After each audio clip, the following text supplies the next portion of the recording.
to our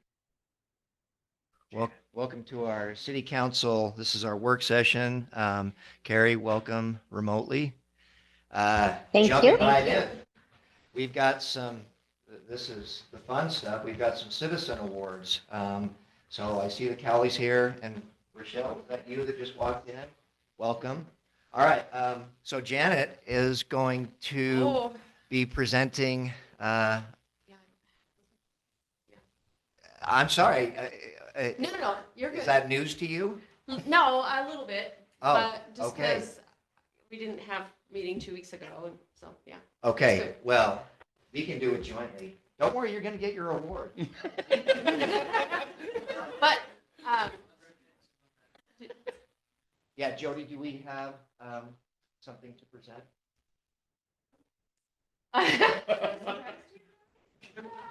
that was my question, Wow. like, do we have Okay. something to give, or, Which you're going to get a pot and plant, probably. okay. I don't know, I've never done this before, so, Mark and Tracy, do you guys want to? Bring him on up. Not really.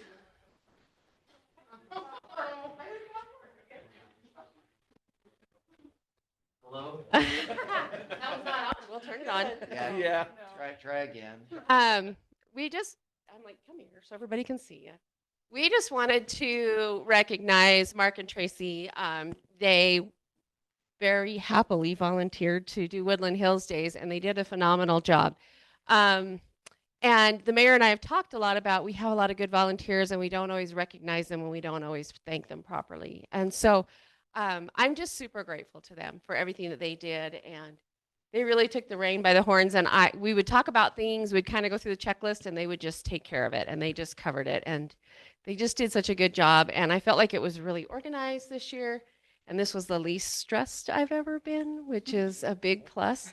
So I'm really grateful to them for that. Did you hear that? I'm so happy that I could pass it on to you.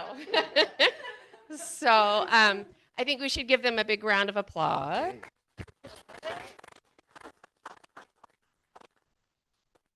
And maybe make them say something. Speech. Okay, doing Woodland Hills Days was Mark's idea when they asked us. I Ooh. said, every year it's been the same time as the Timpanogos Storytelling Festival, and I'm over all the first date at the Timpanogos Storytelling Festival, and so I said, there's no way I can do both, but it didn't fall on the same weekend this year. So Mark said, we can do it. So we did it. And it turned out good. He's the We had a good time. he's the organizer. He's the one that puts everything on paper and gets it all written down. I'm the one that calls people and, whatever.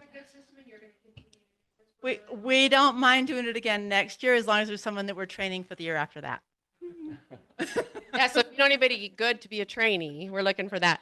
But Mark said, we've lived here 30 years. I guess it's time we served on Woodland Hills Day.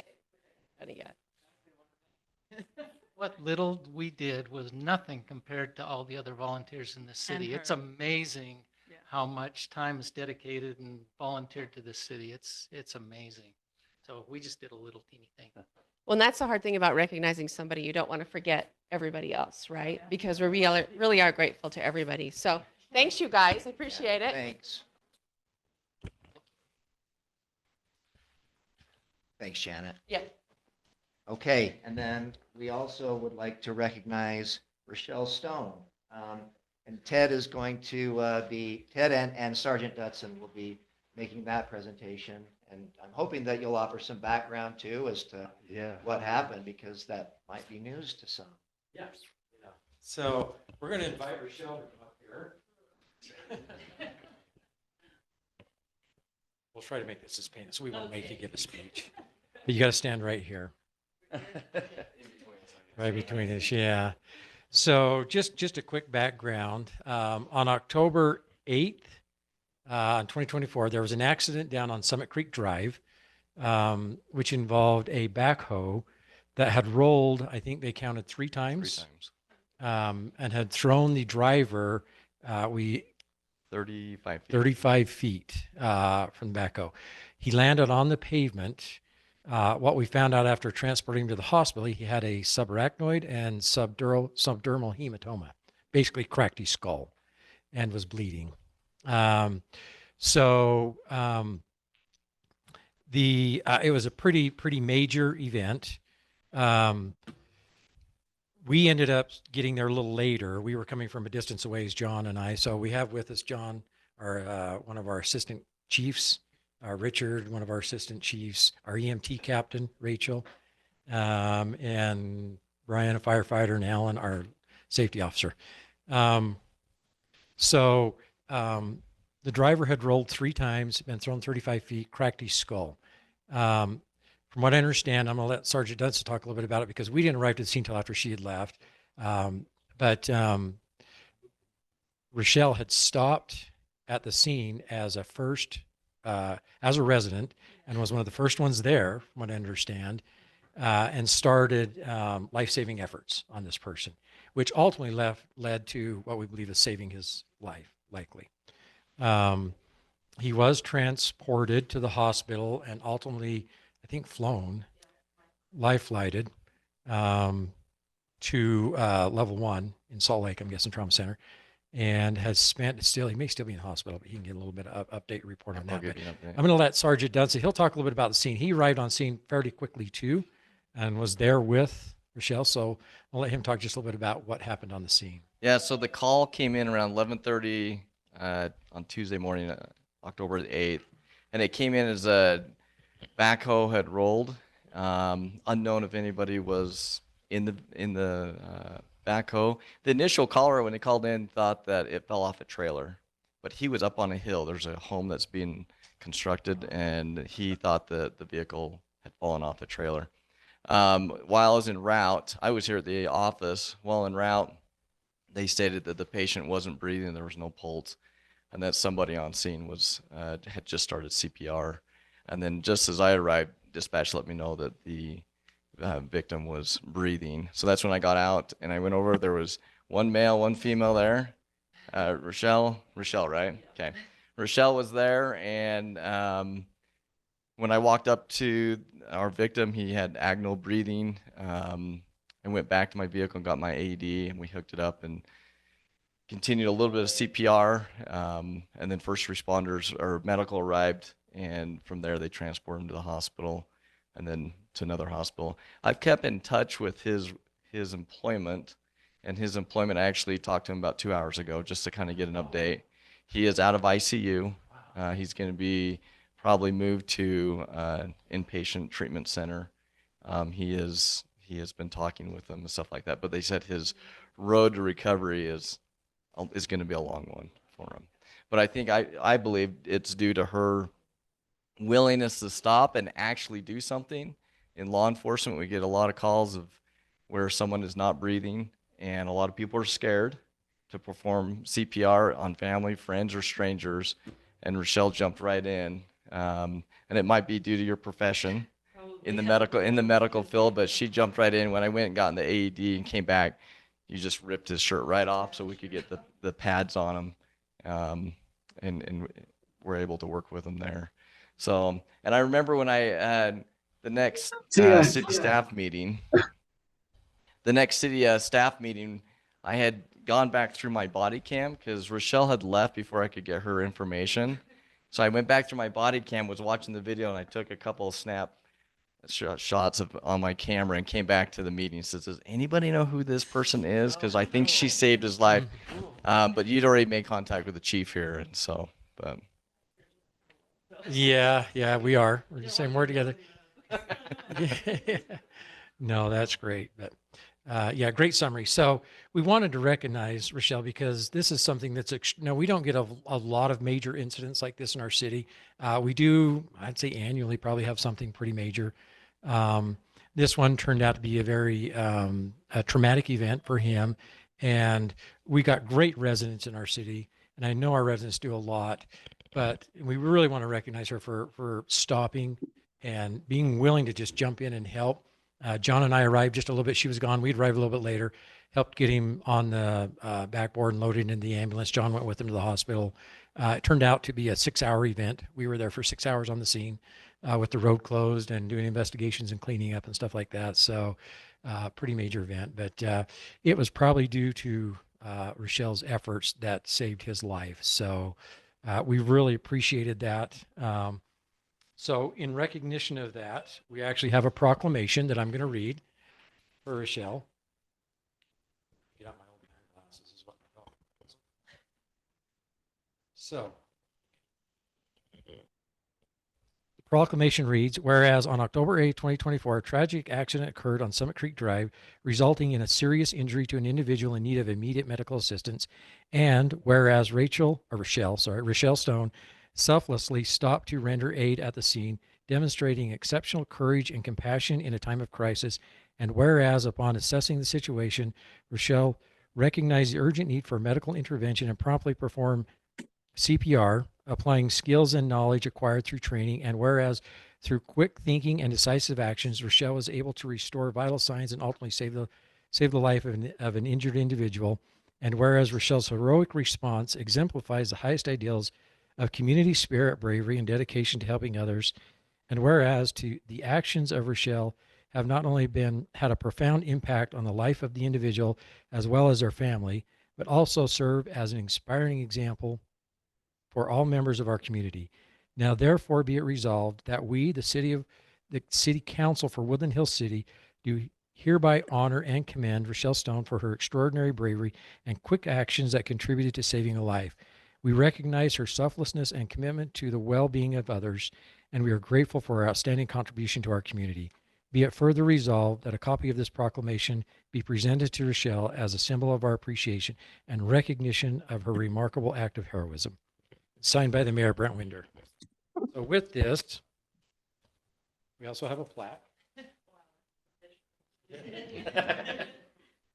And the plaque says, sorry, I gotta get these. In recognition of Rochelle Stone for your life-saving service rendered to someone in distress, your heroic response exemplifies the highest ideals of community spirit. 24. So with those, we're going to present both those to you. And by accepting them, you are now a volunteer with our EMT department.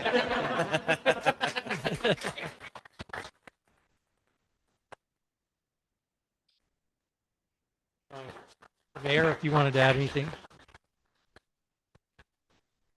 Yeah, no, I won't take your time. I thought that was beautiful, but just thanks so much for everything. Yeah. Thank you that's guys, inspiring. honestly, thanks all the first responders. Yeah, I couldn't- Oh, gosh. anything you want to add? I just have a lot of admiration for what you guys do as first responders. This is the first time I've been in an experience like that, and it was stressful. So thank you everyone for what you guys do here, and I would have been happy to just to push the button on your siren. I don't need all this, but thank you. We can have to do that. Trainings are Thursday night. That's yours.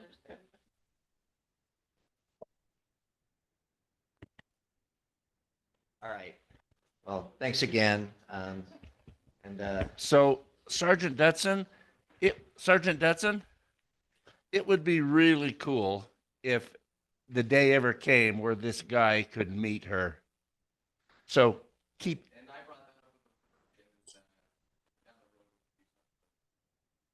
That is an emotional experience. Thanks again. Good night. Thanks, Callie's. Thanks, guys.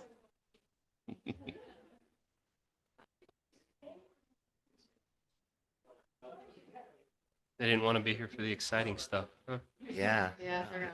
That's where we put it first. I had a clear room. I told him to stay, but. It's boring. All right. Well, now, Ted is item number 2. Actually, item number 2 and item number 3. So we'll let him finish. All right, Ted, back to you for items 2 and 3, interlocal agreement with Elk Ridge for public works service agreement and proposed amendments to the Payson City Sewer Agreement.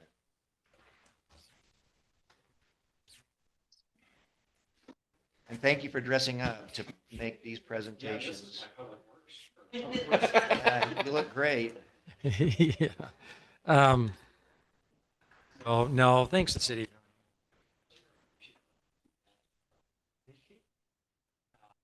Extraordinary experience for her. And, you know, something we don't see a lot of, so that was great. So back to the public works things. So we're working on an interlocal. Our the idea behind this is we can help. We don't have enough employees to be able to cover a lot of times when we're out of camp.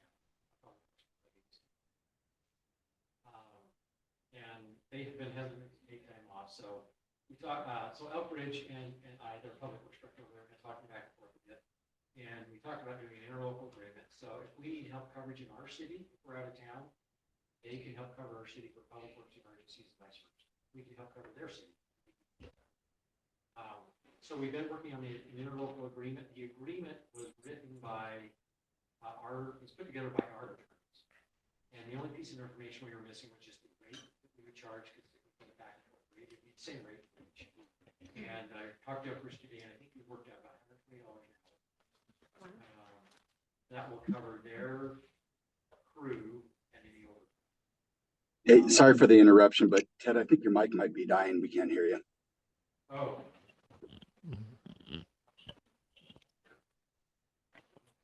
Is that a bad thing? No. We try to give Ted the dead mic. Get Gary's as well. That was the only one I asked for money. You give me the dead. That's just, Janet gives you that much. Yeah. You're out of money. No batteries either. No batteries. Wait till you hear about the new ambulance I just ordered. Oh no. Joking, by the way, anybody online.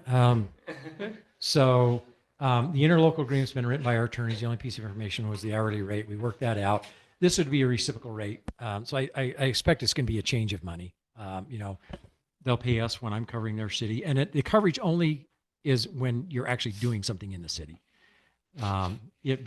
So they have people on call. Like if you're on call for the weekend, you won't be getting paid for just being around. But if you actually have to go to the city and do something, that's when you get paid. And I mean, the thought is it's going to be fairly reciprocal back and forth, right? So anyway, that's the Elkridge interlocal agreement. I think kind of what we're looking for tonight is just authorization for the mayor to be able to sign it when it's completed. Can you give us a couple of samples of when that might be used? Yeah. In fact, there was one that was used not too long ago, and I'll give you an example. So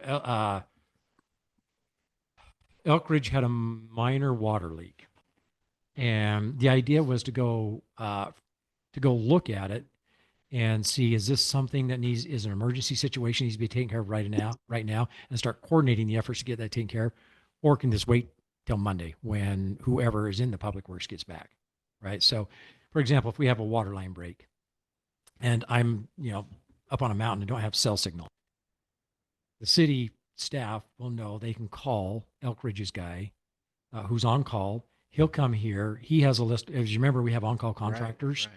He'll have a list of those, so he can reach out to the contractors and start coordinating the work effort with them to get it resolved or fixed. Cool. And it'd be vice versa. This is good. And do we have kind of an authorization process in there? I'm assuming we're not granting the Elkridge Public Works Director authority over your budget, correct? Right. It would be kind of at the discretion of what's going on at the time. Okay. It may be simple as, like, for example, when there was a water leak, I called Jerry and had him come over and say, what do you think? And he said, it's not too bad. You can wait till Monday. So, and that was nothing to do that type thing. Right. So wait till Monday when you're back and you can just take care of it and whatever. And so it'd be kind of at the discretion of what's going on at the time. I think it's going to be a little bit of just professional discretion to decide, is this something that's emergency? We need to take care of it now, or can it wait till the full-time city guy's back? Now, obviously a water line break and water shooting on the ground is going to be an emergency, but yeah. So. All right. Any other questions? Okay. Yeah, let's move on to item 3 then. And Ted, I think I'm actually going to just, when you're done with that, we'll just jump down to item 6 too. Okay. Even though that's kind of past tense, but. Yeah, too late. So item 3, we have had an agreement in place with Payson to take our wastewater and treat it. But in addition to that, they have also been in the agreement. We're responsible for operations and maintenance of our sewer infrastructure. They no longer wish to do that and have asked that we take over the operations and maintenance. This happened even before I came on board. So we've been working on an agreement with them, revising the original agreement with them to essentially take over the operations and maintenance. What this means is that our rate will stay the same minus, I think it was about $2 or $3 is what they charge per user for operations and maintenance. So that will come off of the rate. Now, it's kind of a catch because the rate also went up a little bit. So that's being ingested in the agreement too. So, so we will, in this revised agreement, take over the operations and maintenance of our sewer system, and that maintenance fee will come off of our per user charge. They worked up a revised agreement. I reviewed it, sent back some comments. They kind of accepted the comments. And then since then, we've sent it to our attorney for review. The attorney came back with a couple of minor things, nothing major, but I think we're pretty close to having it finalized. So, and I think this is the same thing, authorization for the mayor to sign it once it's done with the attorney commenting. Yes. So anybody have any comments or questions about that? Terry? Do you know? I have to unmute myself first. I was just wondering, since we're taking off the operations and maintenance from the agreement with Payson, will our city then have a different maintenance agreement with those users, or are you absorbing that into the public works budget? So it's one that we have already put in place. We already have a cost in place for operations and maintenance of the system. I think that was put in place a little while ago in anticipation of this agreement coming. So it's an item that's included in the user rate already that the city has included. Okay. If nothing else, then we will move on to item 6. So this is about a new public works employee that we've talked about. We went through the interview process, advertised for some employees.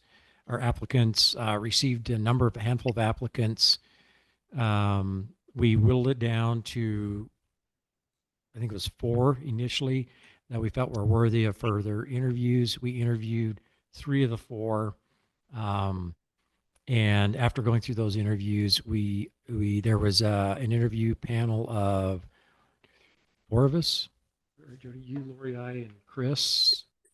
We went through the process of interviewing them, and we selected a candidate who we've already offered the position to. He's a local resident, lives here in town. He's a little older. He sold a business, and I think he's just looking now to keep himself busy. And we felt really good about him. Of all the applicants, he's really handy, hardworking guy, willing to do whatever he can do, with the added benefit of he cares about the community, and so he wants to make the community better. And that was one of his goals of working for our city, is to make this a better place for him as well. Now that since he's a resident, and then we're just going to work on getting him into the fire department and everything else. So we got another daytime guy. But Toby Slawski. So, yeah, like what she said. Toby. Toby, yeah. We call him Toby. He's been on the chipping crew the last couple of weeks, helping Lance with chipping. So he's actually started working kind of part-time or seasonal, we'll call it. Not full-time yet, but and is doing really well. Got good reports back. So Which was nice because we needed that. Yeah, timing was good. So, yeah. Yeah.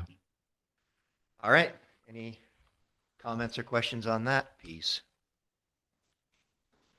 All right. Well, you're excused until item 9. No, he's got some 7s in there. Oh, and some 7. Okay. Yeah. Well, Okay, I'll be back. yeah. Go chew your gum.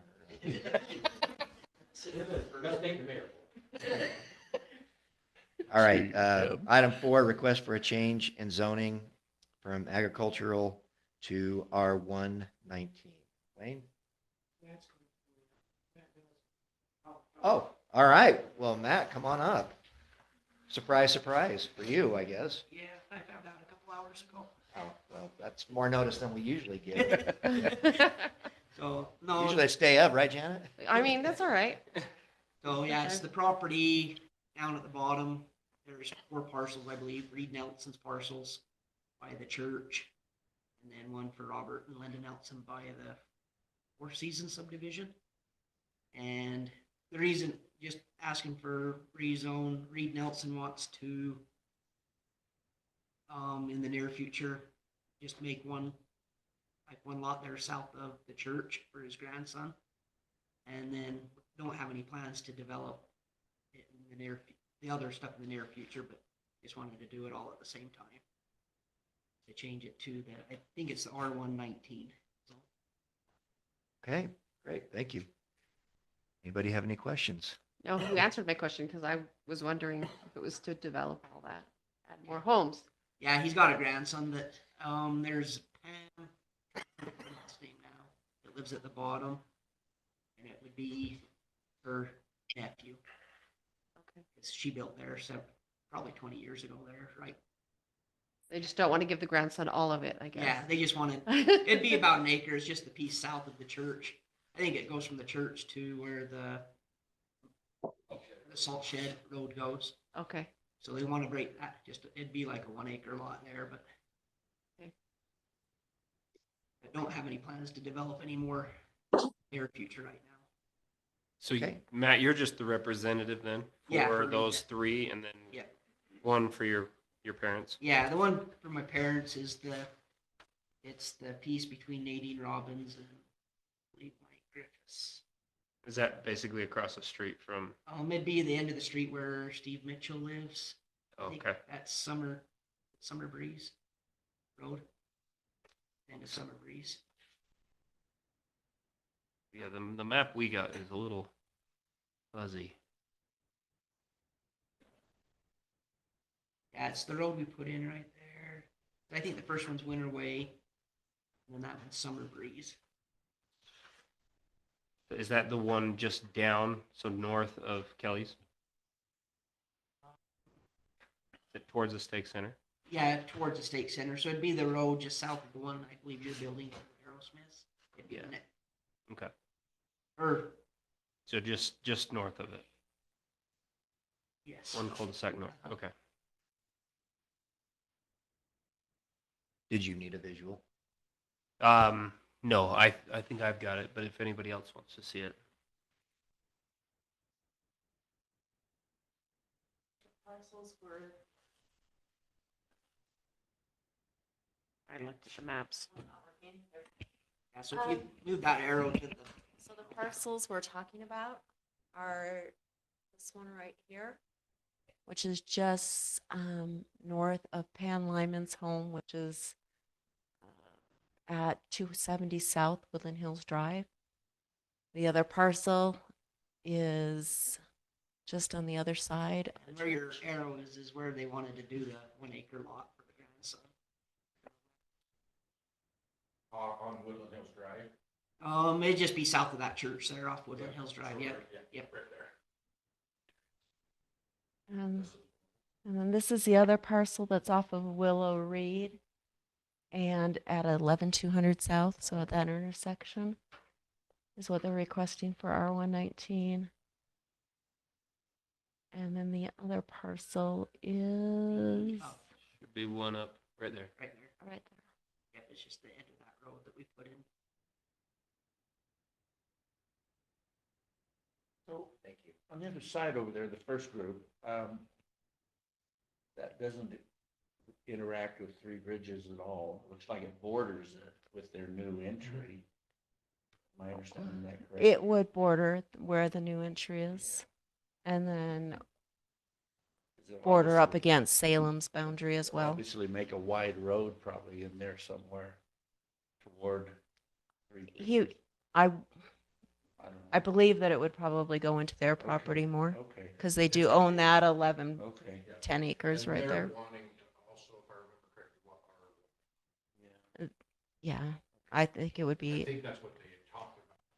Three Bridges. Three Bridges. No, it would be a little bit different. Is it different? Mhm. Okay.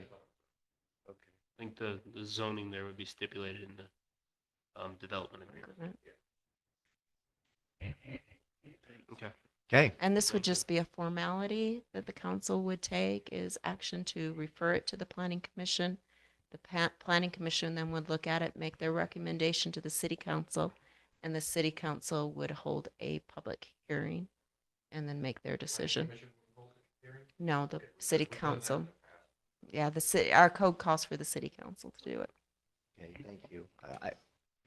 Important clarification. All right. Well, I thank that's, you. that's it. Thank you, Matt. Yeah, thank you. Okay, item 5. I'm assuming this is you, Carrie. Is Kirsten not there? She is not. Well, she's not here in person, no. Okay, she was going to give this report. Jody, do you remember who the committee recommended?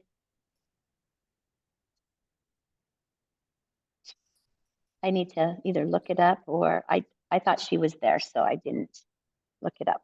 She interviewed someone and then brought it to the committee for approval to send to the city council. Table me for just a minute and I'll look and see if I can find that name. Jody's trying to answer. Yeah, I think Jody's got it. Her mic not be working. I believe it was Brandy Johns. Yes, Steve's wife, Brandy Jones. Yes. And that's someone that Ted knows. Kirsten interviewed them, brought the name forward to the committee, and it was approved as unanimously. So bringing it to the council to replace Cody Chamberlain, who moved from the city. Okay, excellent. All right, anybody have any questions or commentary on that? Okay, thanks, Carrie. All right, item 7, updates on various grants. Okay, so the Creative Aging Grant, Utah Division of Arts and Museums proposal. Okay, so your last name's Clayton? Yes. Okay, what's your first name again? Kimberly. Kimberly, Yes. welcome. Thank you. And, thanks for bringing this up. And Yes. have at it.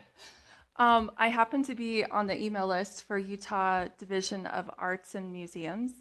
And so that's how I came across this grant that's coming from, it's actually coming from New York. It's a nonprofit called Lifetime Arts, where they are offering organizations $3,000 to organize a class. So, and it can be in any of these categories: acting, improvisation, oral history, storytelling, playwriting, screenwriting, fiction writing, memoir, poetry, painting, drawing, collage, printmaking, pottery, sculpture, jewelry making, quilting, dance, photography, filmmaking, songwriting, instruments, and choral performance. So they just proposed that we would find out what our community would be interested in before we decide on what our first class would be. But the $3,000 is to pay for a professional artist or teacher so that there's quality instruction given to, and it's for 55 and older. That's the qualification for creative aging. So Dang it, I qualify. Well, that's the silver lining. Of, mortality. And then they said they want the class to last like at least eight weeks, maybe up to 12, and finish with a celebration where it would either be like a recital or a gallery night to show off the skills that have been acquired and things like that. That's awesome. So the deadline for the application is next Monday. And I've just finished my certification to say that I went through the Lifetime Arts training to represent the city of Woodland Hills, but we still need to have a teacher when I fill out the application. And then the class, they would, if we got accepted or approved, they'd give us the money in January and we have to have the class done by June. Okay. Is there a match that the city, like, no, it just would cover the teacher and the city doesn't have to, is there anything the city has to donate or put forward, or is there a cost? Well, no, I just thought, I was hoping we could have it here at the community center. Yeah. And so just to have access to that room whenever we decide to schedule the class. Okay. And it didn't look like there was any financial contribution that needed No. to be made. No. Awesome. Yeah. Yeah, so, I know that Carrie and Janet have talked some about this. So as far as the actual implementation of it, so what are you want the city to find the teacher, or you have someone in mind that you would be that would be the instructor, or? I mean, I know of like fine artists, but I don't know of other professionals in the other categories. And so it's just a matter of like, do we want to do a demographic survey to see what the community is interested in, or do we just want to go ahead and start with a painting class because we know who the painters are? I think that, and I know an instructor, I know someone that teaches painting. Okay. So So the $3,000 would be applied to the instructor as well as supplies and yes. so forth? Yeah. Okay. Given that the teacher has to be selected by the 18th, might be better to, we could certainly put something out, but getting a meaningful response and then engaging them and doing that process seems like it might be a stretch with Yeah. the. But if it's something that you think that the city would like to be involved in, then I will be happy to fill out the application and find a teacher.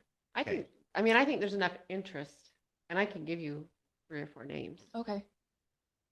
We've got some great artists in our community and things like that. I think there's definitely a wealth to tap here. Yeah.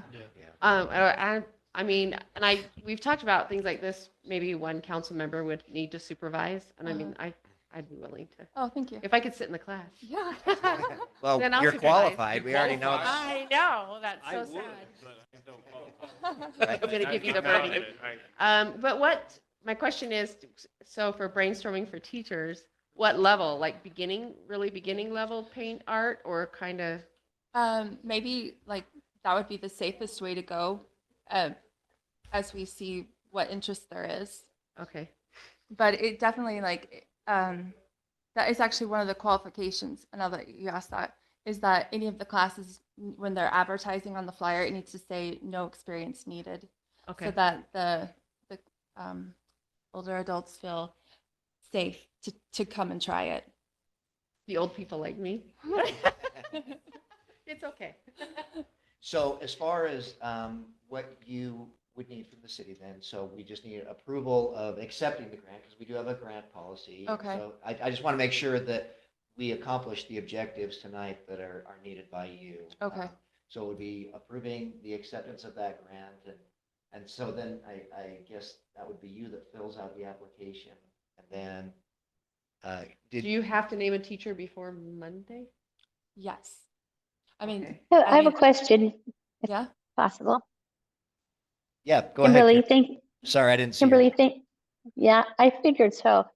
Kimberly, thank you for taking this on. It's a great opportunity for our community. I think that they are art-minded in painting. We have several artists in town who have gallery showings, the door-to-door tour kind of thing that is happening. Is it possible, because some of them, because they are professional artists, and there are others that have taught in the high schools, etc., but they might not have the capacity to do an entire class from start to finish that's 6 months long? Can you, if it was a once a month class, could you ask 6 different people to take 1 month at a time and then advertise it? Would the grant let you do that in order to have maybe a little bit more diversity in mediums or something, even if it was all painting, but Right. allow it to be a variety of teachers? Because like J. Kirk Richards, he's a lot more abstract. you Yeah. know. I will call them tomorrow and ask, because they said, feel free to ask them any questions. So I'll do that. Okay, I think that would be, I think we could get more, I mean, because like Janet said, we know all of the artists in town, and I think they would be willing, at least for one class during the next 6 months. And because of the enthusiasm and participation in those gallery tours, they've been swamped with them. I think our residents would really think it was fun. Absolutely. Yes. Okay, so then, that would be something that you would do. So as far as, again, the city, what you would like us to do then is just to approve the acceptance of the grant, because presumably it has to come through the city. And then I would suggest that, you talk with Lori Thomas, who is our treasurer, right? Jody, would you agree that Lori would be the one to coordinate in terms of how it would be financed? Okay. And then, and so Lori would also serve a role in just making sure that those funds are dispersed in the way that they're intended through the grant. Okay. But I would imagine, I mean, if Janet is your council liaison for Or that. Carrie, or we could Carrie. take turns if it's going to go on for a while, right, Carrie? Oh, absolutely. I qualify too, unfortunately. So we could take turns. Well, so one of the objectives is to fight ageism, to not say unfortunately, but to embrace too late. this time of your life. Well said. See? And I qualify too, just recently, but I qualify. All right. All right, so All of you to be there. We don't feel our action tonight then would be to approve the grant and then to appoint Janet and Carrie as council liaisons. And I think that should be everything, right? That would Yeah. be everything that you need to then run with it from there. And Yeah. then you'll coordinate with Lori and anything I'm missing?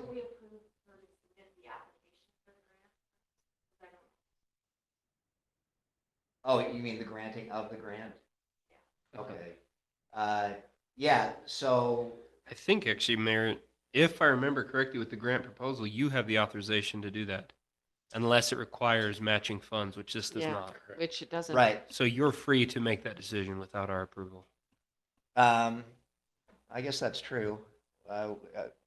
If you guys don't want to vote on it, we don't have to vote on it, but. No, we can. I mean, It's an FYI then, think I it's a great guess. idea, but yeah. Okay. Well, It's it was, just not it was required. Carrie and Janet that brought it to my attention, so I just I wanted to make think, sure that. I love the cultural, the richness that we have in our community, and I just think it's just one more thing to accentuate it, so. Okay, well, in that case, consider Okay. city permission there, and I can sign the documentation that's needed for our part. Okay. And then, again, if you'll just coordinate with Lori, then we work it through all the processes. Okay. Do you still need me to come in the next hour? Because I was on number 23 on the agenda. Oh, well, no. Okay. Actually, you don't, because we don't need council approval. I'll just So you do can- it Okay. unilaterally. Okay. But just, when you call and you find out if we can do multiples, then let us know, and, Okay. I just wonder how strict it is. I guess that's the other question, right? Because we could get a list of the artists and just submit a list, Yeah. kind of talk to them and see if they'd be willing to take on a class or two, and then Okay. submit a list if they'll let us do that. Okay. That would be awesome. Okay. Hey, Thank you. Yeah. Thank All you. right. Thank Thanks, you. Kimberly. Yes. Thanks, Kimberly. All right. Item 7B, UDOT grant for strategic and community development, including an updated general plan. This back to you, Carrie? Yes. So we did meet, as you know, the survey is open for this next week. We're keeping it open just a little bit longer, just to hopefully get increased participation. And then we will be scheduling them to come and give a sunrise to give the council. I think at our next meeting, we decided to give a report on the findings of the survey and kind of the direction that we're going to be going based on those numbers. But one more week of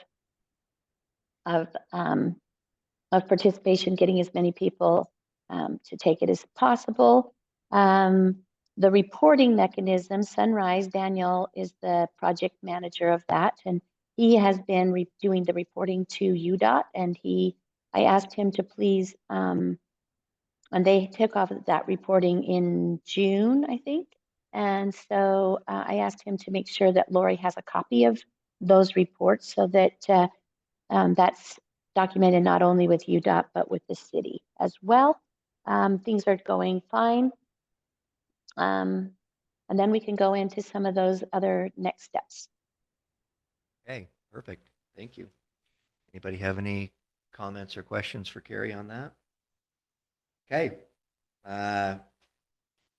Item C, Woodland Hills Culvert Project. Ted?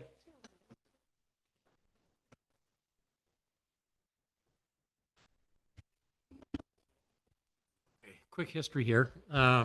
So we started that mitigation basin project a few years ago with the NRCS funding, which, by the way, is still going on, still in the environmental review phase.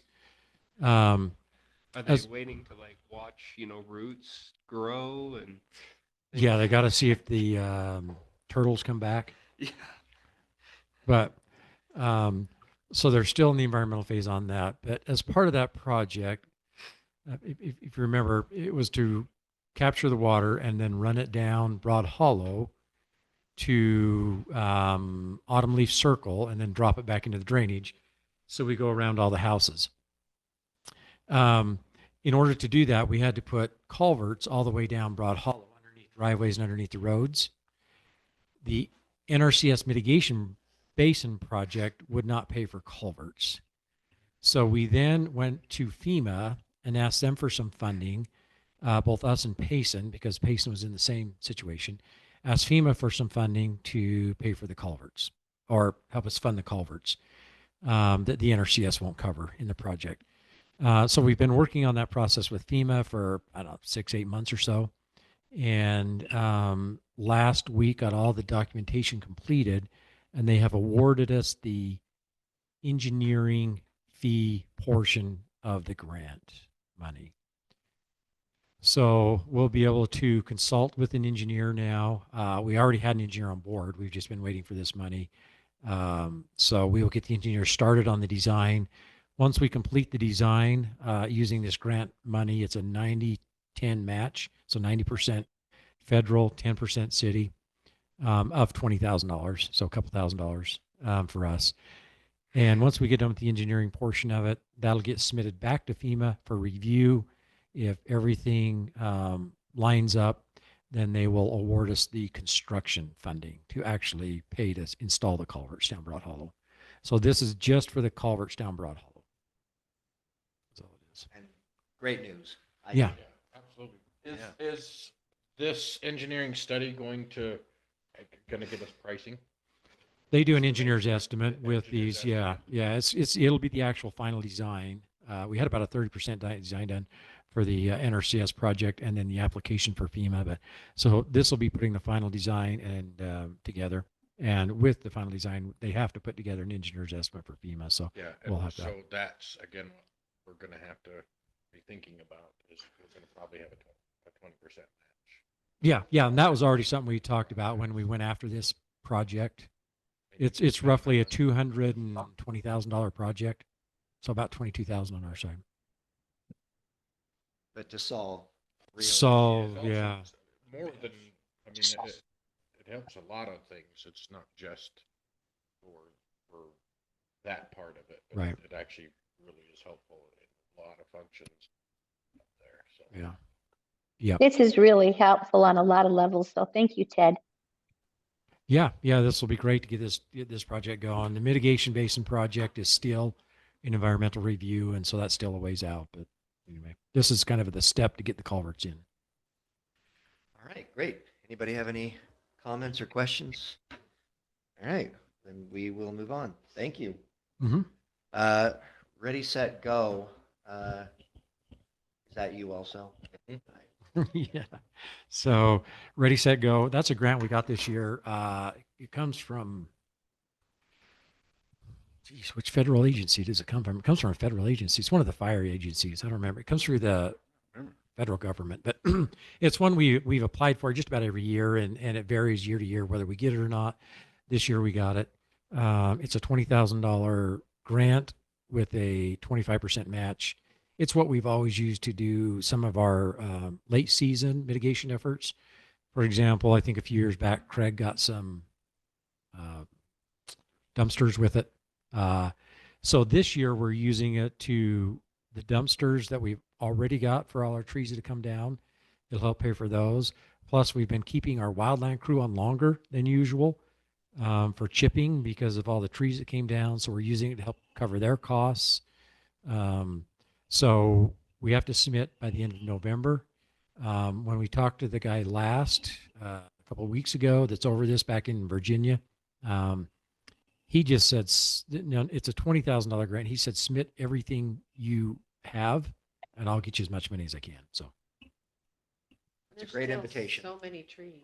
and I don't think it's going to be tough to get through everything that's been put out. I mean, the response from the residents was overwhelming. Have we had more trees at this particular incident than we did the other two chipping weeks combined? I don't know about combined, but more than any one event. And normally on those events, we have county and state crews here and 30 guys and 3 chippers. This one, we've had 3 guys and 1 chipper. And it's more overwhelming. Plus, all the piles that put out have got snowed on, so they freeze in the mornings and stick together, which makes it takes much longer to get through them and tear them apart. Soaking wet. So it's been difficult to say the least to get through these, but we're going to keep plugging away for as long as we can, at least up through probably Thanksgiving, and see how much of it we can get done. I just don't know if we're going to get it all done. We've been putting dumpsters out. Have you seen, we went through now 18 dumpster fulls. And like Saturday I was out there, and there was one guy who filled a dumpster with 3/4 of his trees. So, I mean, that's just how fast they fill up. If you look right here by the city, when you turn that property right there, their pile's huge. And that was one of several like that around the city. Yeah. I mean, ours is big, but his is huge. Yeah. We focused on Broad Hollow and Oak because those are our routes out of town. Summit Creek doesn't have a lot, so we're not too worried about that right now. We're going to start looking at the bus routes and try and get those shipped as well, and then come to side streets if we get time. So, Well, and those that have 2 acres of property had a lot more damage and a lot more down trees than some of the others. And so I think people were surprised with the amount, with 2 heavy wet snows like that, at how many branches came down. So thank you. Yeah, I think this started out as just initially trying to help out those who were having branches that were blocking driveways and sidewalks and stuff like that. So we told them they could, if they had the broken branches, they could put them out, and you can see the response that I think everything started coming out. Well, they just kept coming down. The trees, they would fall down, and then the wind would blow, and more would fall down. And Yeah, and kept we're having more and more. we're asking residents not to put any more out right now. Just wait till spring when we have our spring chipping, because it's just too much. I don't think we're going to get through what we've got, but we're asking them to hold off. And if they have stuff, put it way back from the streets so it doesn't affect our plowing. So Hard though, because their piles are already on the road. I know, and I'm not sure if we're going to get them all either. Even dumb, I don't even know if we could have endless dumpsters, and it would take 3 crews and 30 guys again to get this done. But Plan for narrow roads this winter. Even with, I mean, we got the new snow blower, but we can't put those into the. Well, and I've wondered, is that, I mean, if you don't know the woods there and you come along, is it potential to ruin some of our equipment? The snow blower is not a chipper. You are correct. Yeah, that's not a good thing. I know, that's my concern as I drive up and down the roads. I think, man, It's hopefully we don't ruin some of our new Yeah, equipment. And that's why, so typically our widening, and correct me if I'm wrong, Ben, but typically when we've done widening, it has been on our main routes. It's been Woodland Hills Drive, Summit Creek, Summit Creek and Oak. So 2 years ago, we Yeah. had to widen every single street in the city. That is true, but that was our record year. But yeah, it's typically your main thoroughfares in the bus route. And that's why we focused on those with chipping. So that we get those off the road and we shouldn't have that problem, hopefully.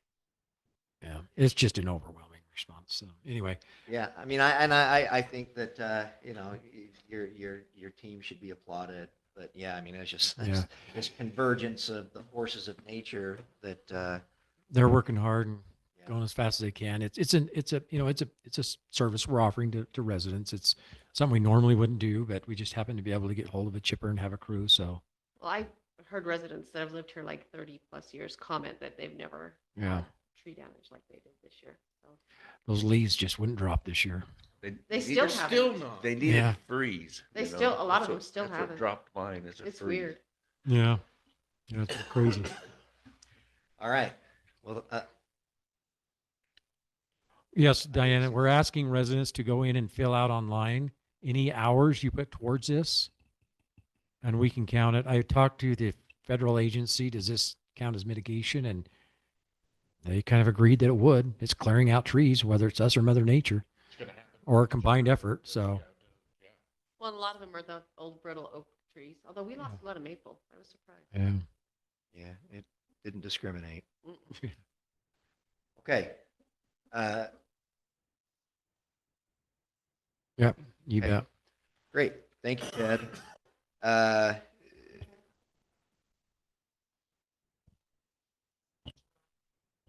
Oh, he is. Okay. Did he just come on? I knew okay. So, all right. So I didn't want to, I was hoping that nobody would be waiting. So, yeah, let's pause on item 7 and go to the audit report.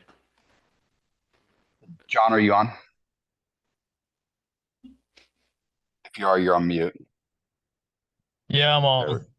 there we go. Are you, You guys hear are me you all okay to right? do it early? Yeah. Yeah. This is perfect timing. I just got done with another one, so You're in the zone. I am, and I'm in my truck too, so you're gonna have to forgive me. Sorry I couldn't be in presence. No, it's a busy time, I'm sure. Okay. I'll be quick. Just wanted to go over how the results of our audit went. Everything went really, really smooth. Even having Chris being down in St. George, we got all the information that we needed. Spent a little time at the city. All the reports back from the staff were good reports, so I like to hear that. And I just want to, pat your staff on the back. They do a good job, and we rarely have issues, nor do we expect to have significant issues when we're doing the audit. So that being said, I'll just give you our opinions. We actually give 2 different opinions as part of our audit. The first one is on your financial statements. So that's the primary focus of why we're doing your audit, is for the financial statements. And that's an unmodified or an unqualified opinion. That's a good opinion. If you have a modified opinion, that means that we have to modify our audit report from the standard language to deal with issues that have arose in the audit that we. Oh, we lost you right at that cliffhanger.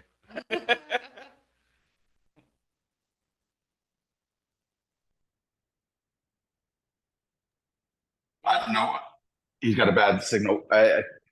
Basically, the audit was a clean audit this year. Hats off to everybody in this room with the city that we were able to stay within budgets, actually carry over some funds, do everything according to the state of Utah. We passed, all the tests and everything that was required. So it was a clean audit again, no findings, and just grateful for everybody's help. Amen. Yeah, nicely done, everyone.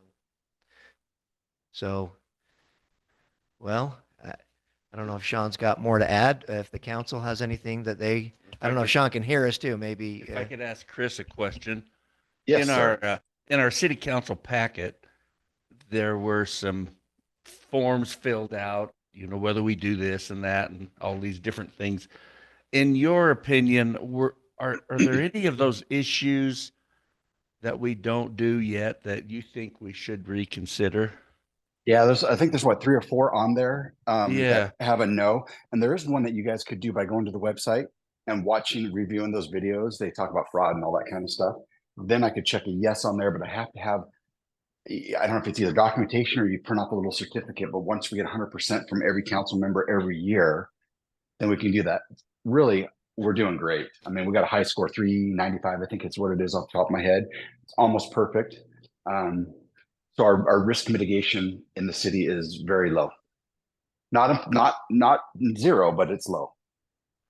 Those Carrie, I see. videos, yeah, those videos that you're talking about, Chris, are similar to what we do for open meeting laws. They're very easy to do. I have to do them for other organizations, and you do have a certificate at the end that you can just show that you've watched it, you've participated, and it's very. I think that we should kind of maybe make it at the same time as doing our open meeting requirements. Just do that at the same time. Just have Jody send it to us, and we do it and report back. Just get it done. It makes it. Okay. It's not really very hard at all. And time well spent. Hey, And it'll be Chris, interesting to see with the new auditor coming if there's going to be requirements changing. Not the state is getting or has a new auditor that's coming up here. So And Tina Cannon has been the senior advisor in the office already, so she has been working there quite a few years. I don't think there's going to be a lot of changes. At least I don't.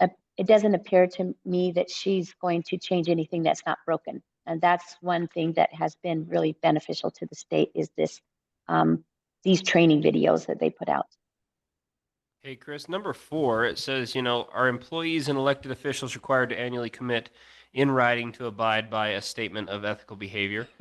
And there we got to know there, but I believe we do that. Yeah, we've done it in the past.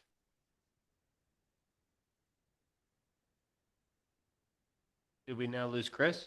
Yeah, I think we might have. Hey, I'm back on. Sorry, I actually switched to my phone because my computer kept dropping my internet.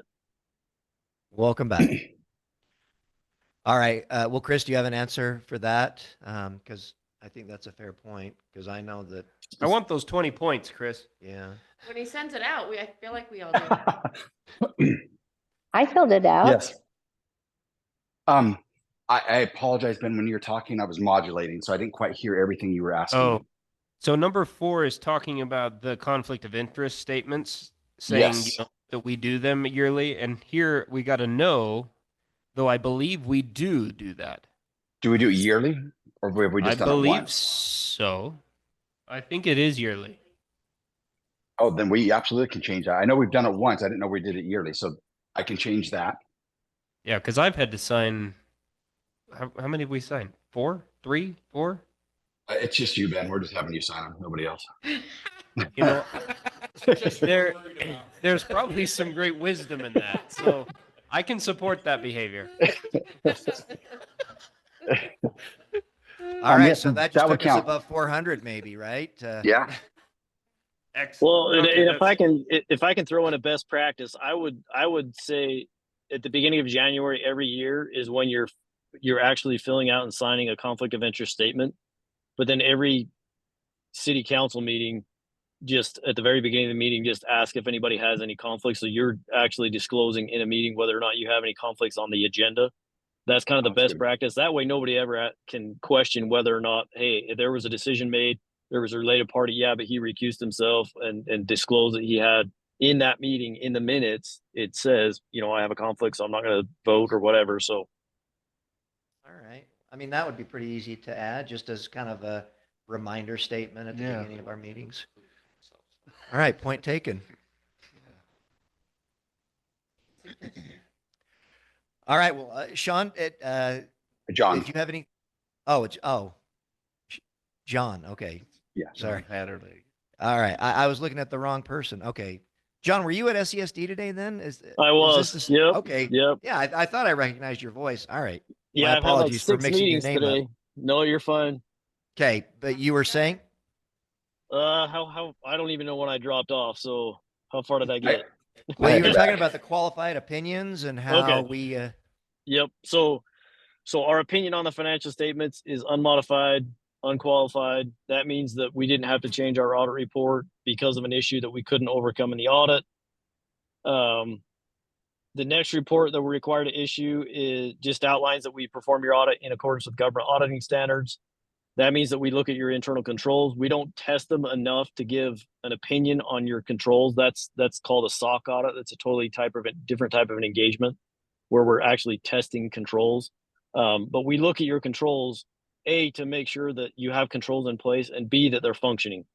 So for those of you who know me, that's kind of where I spend a lot of my time now, as I teach classes on identifying fraud, types of fraud, things like that, as well as internal controls and how you can protect yourself.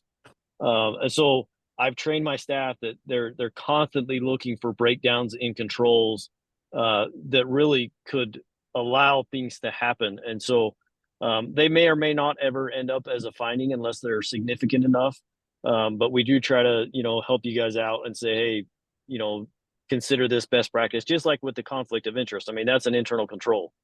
That's going to protect you somewhere down the line. I mean, we have another entity who decided that they weren't going to sign conflict of interest statements. They didn't recuse themselves, and they got in a lot of hot water because of decisions that were made, and those parties that were paid money were related to council members or commissioners, and because they hadn't signed conflict of interest statements nor disclosed them and had that control, that became a significant issue. So just little things like that.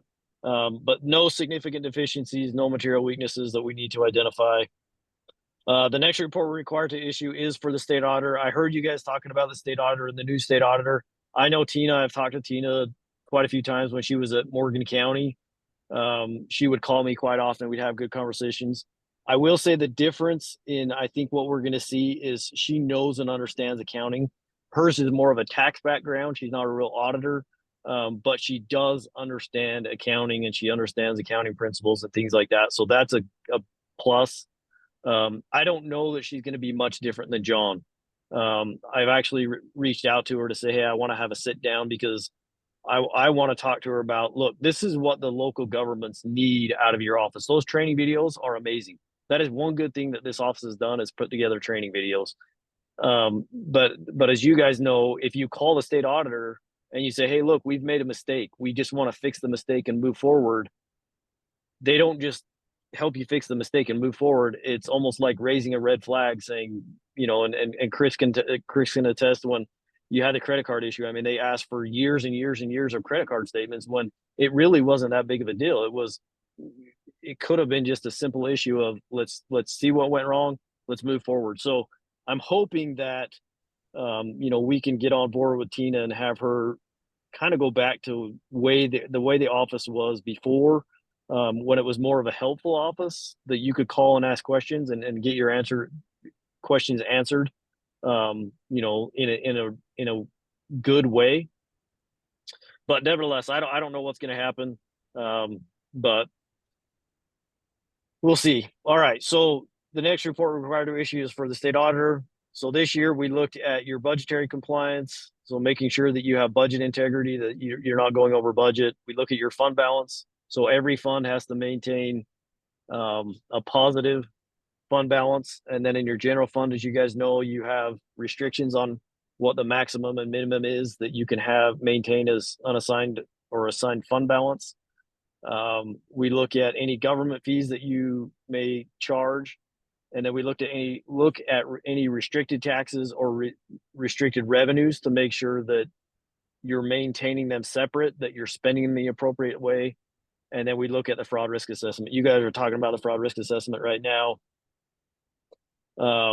Really my opinion and what we look for on the fraud risk is that you're talking about it, which you are right now as a council, that you know and understand what's in that document, and you understand the controls, and that you sign it and send it to the state. That's all I care about. I don't care about your score. I don't know that form really tells anybody whether or not you have a high propensity of fraud or a low propensity of fraud, just based on the questions. Because those questions, I've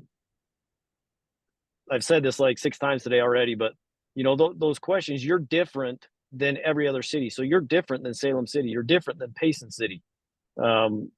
Even though they're right next neighboring cities, the structure of your entity, the people that work there, the type of system that you use, the fact that you use Polaris is an actual added control, because you don't have the ability to change that software where you would if you use a different system. So you don't have that risk.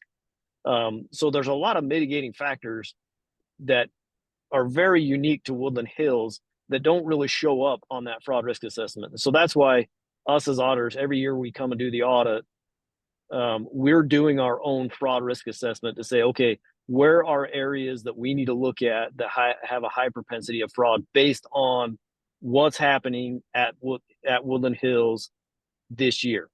And year to year, that's going to change. And so that's why you need to do the fraud risk assessment every year, is because it gets you talking about the risks of inside your organization that you have to address with internal controls.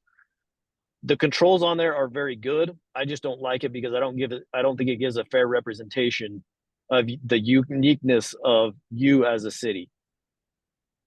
So the compliance areas that we looked at, there were no compliance issues this year. I know last year there was a budget finding, but this year there were no internal control findings and there were no state compliance findings.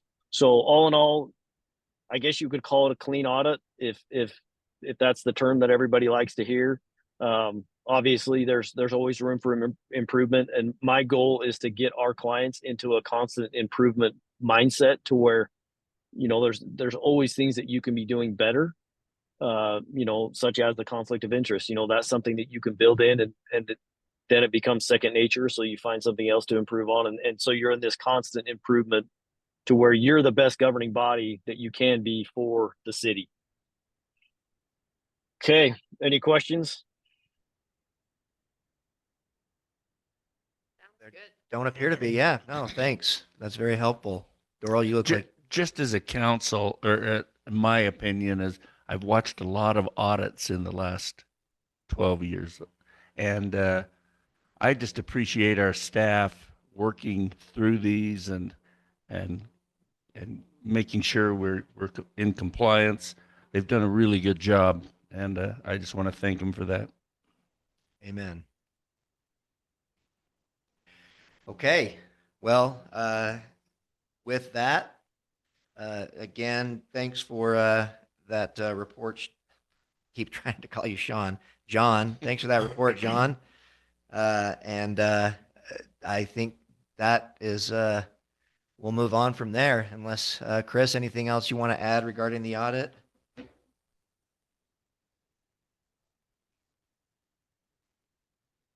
Sorry, I can't hit unmute fast enough. No, just very happy. They were professional, and it's great to work with Larson & Co. They've been a great partner with the city for a while now. Excellent. Okay. Well, thanks to both of you. Okay. Then let's. Thanks, everybody. Okay. Thanks, John. See you later. Yep. Let's jump back to 7E, Department of Workforce grant for revising the city's subdivision ordinance to comply with Senate Bill 174. All right, Wayne, take it away.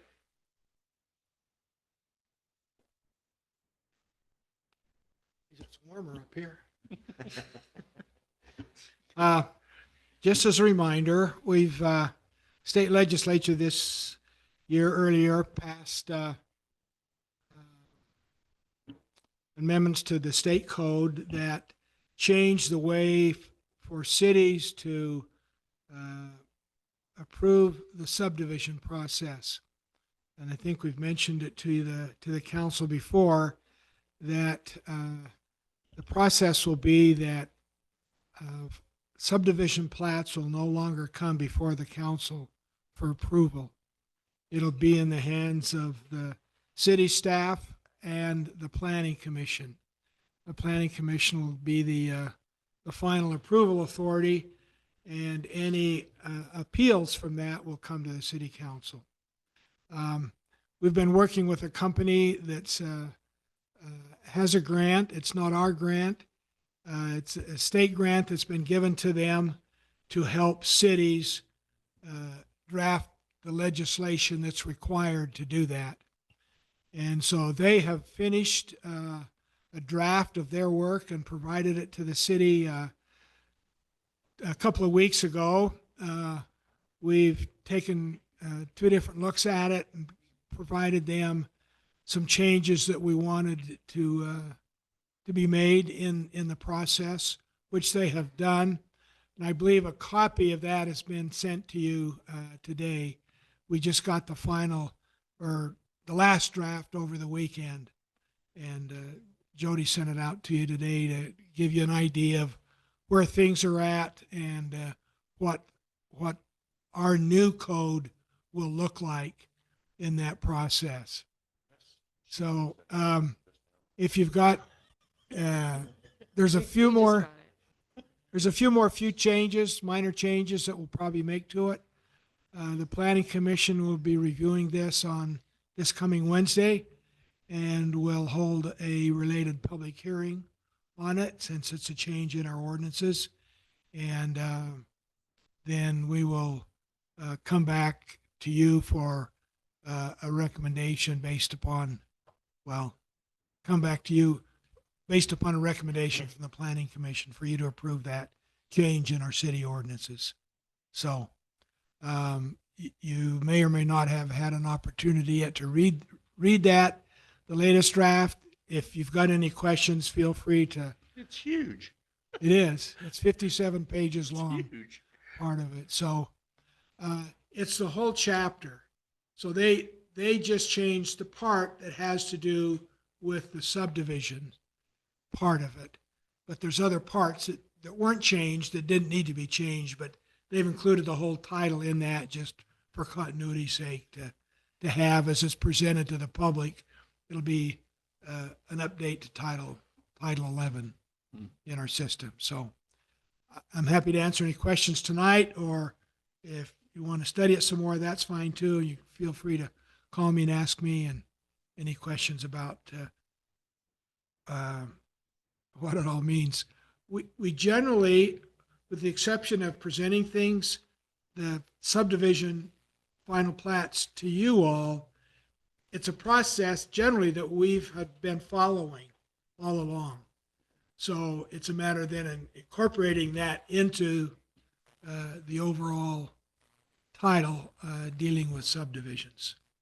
So it seems to be working for us. There's some new time constraints that are put on us as a city to review these and get a response back to the developer. And so that's one of the changes that's been done in it, but it's actually longer than what we've been taking. So I don't see it having an adverse effect on the process that we've been doing as far as reviewing and back and forth between our engineer and back to us and approving it. Can you tell us, in your judgment, what might be different with the subdivision with this law change? The main thing is combining the preliminary plat with the final plat. And so we'll be reviewing what we're calling a final plat. And all the requirements that were needed for the preliminary and the final are now brought together. The requirements aren't being left out so much as they're being brought together. So there'll be a lot of work that a developer will need to do, because they'll be providing information that we heretofore have asked on the preliminary plat, and then adding to that the final plat requirements. So that's the main difference, that as you go through that, it's a single plat, we'll call it the final plat, that'll be coming forward to the Planning Commission to review and approve, rather than two separate processes. Okay. So. Great. So Okay. a question for you, Wayne. I mean, I'm in the planning commission meetings, but once this goes into effect and the planning commission starts the actual approval process for these and it doesn't come to us, is this something that you intend to send to the council and the mayor to say, this is what has been approved for this Yes. subdivision, so that Yes. we at least have some knowledge of what's going on before? Yes, we will let you know residents come yelling that at us. such and such and give you a description Yep. of it, just kind of in summary of what we've done. Perfect. Now, there is one issue that came to light today, actually. In the past, these subdivisions the approval becomes part of our city government ordinance, whatever you want to call it. And now and I asked the question back to the individuals who are doing the grant for us. Does the planning commission now have authority given to it to accept these roads, these easements, these improvements that are involved in the development of this subdivision? The legislative language seems to be quiet on that. And so we're trying to get an answer to that. Because in the past, council members have signed off on the subdivision plat. You no longer will be doing that, but that signing off was, we accept that. So that we're trying to get further answer to that. Maybe Carrie has some insight to that. Well, I just had a question. I mean, yeah, we've talked about that a lot at the state level. The question I have that has been a concern for others is if a developer puts in their subdivision plan and it's incomplete, what is going to be our process? Because there is a time deadline on when things have to be approved. And yet some cities are wondering if that's after the application has been complete, or if the time starts when they first put it in, even if it is incomplete. So what have we decided to do in terms of making sure that everything is complete, since this is now preliminary and final? My understanding is, I've read the state requirements. It's based on the developer providing a complete application to the city. If it's not complete, it gets returned and there's no time started yet. The time starts when a complete application is filed. So that's the way our language is written into our ordinance. Based on a complete application, that's when the time period starts. Wonderful. That's what I was hoping to hear.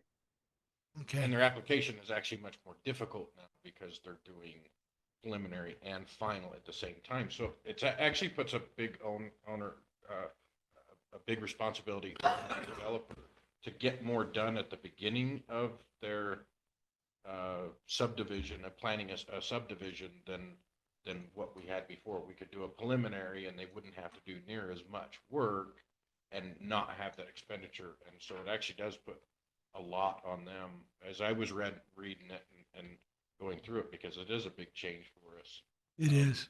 That it really puts a lot on that developer. And 174, my understanding, which I don't understand a lot of the laws that are written, but when I read 174, it was very specific that it had to be complete. And that's when, because they're trying to speed it up. And if it's the developer's fault for not turning in a complete application, then it's not putting the time limit on the city to approve it. They have to have it incomplete. And that's one of the problems we've had in the past, even at a preliminary or final, getting all of the information that is required to be provided. So developers kind of use that against the city. Well, you took all this time. Well, you didn't give us a complete application. And we've had to go back and forth in trying to get that. But we'll be putting together new checklists to combine all that information.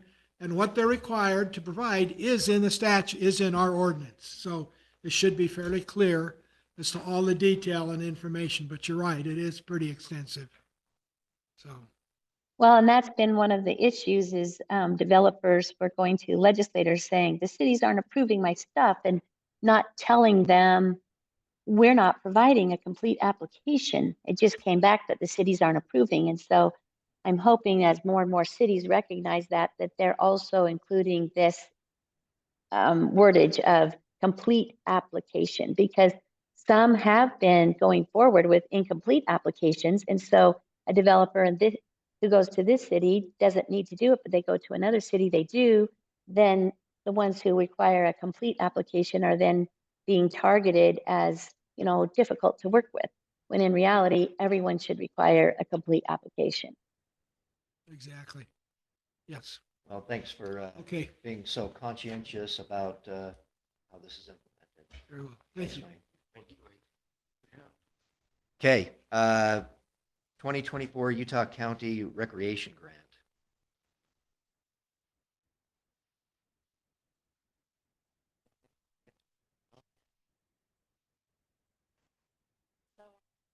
Grant was accepted and we were awarded $4,000.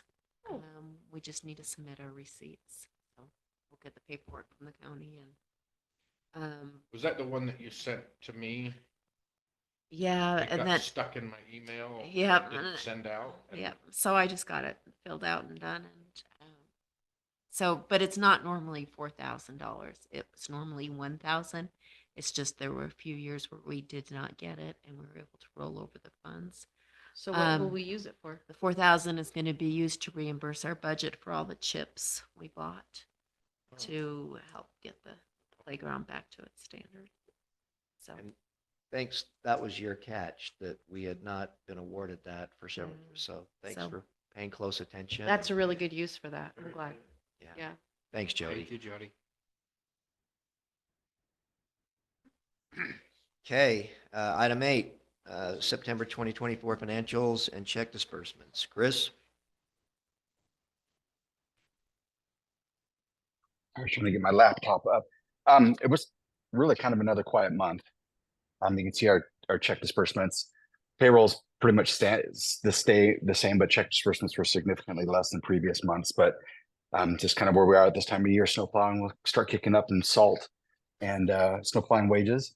And then Ted, I won't say anything about you in this, but then springtime, we're going to be hitting it hard. Ted, are they going to be working on the well during the wintertime?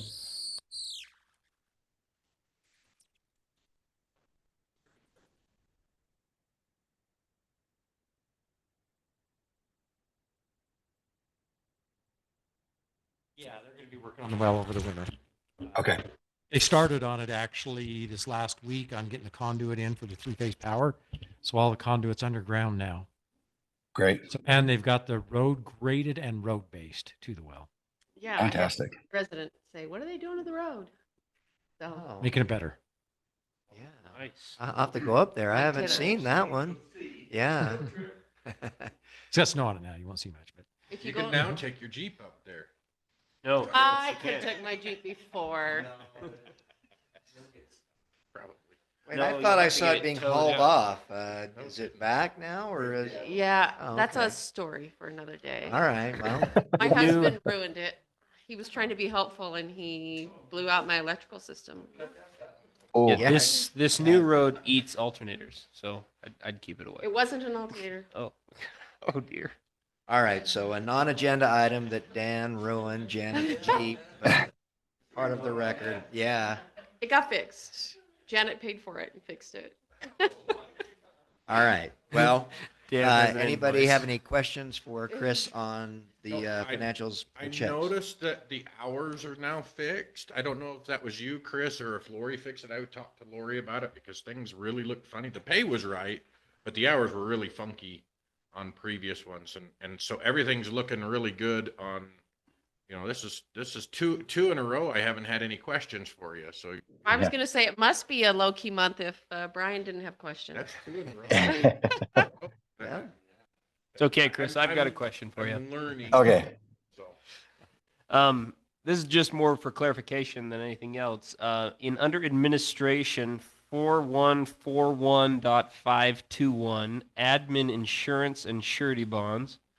My question simply just, it looks like we're at a 36% expenditure with the 25% of the year elapsed.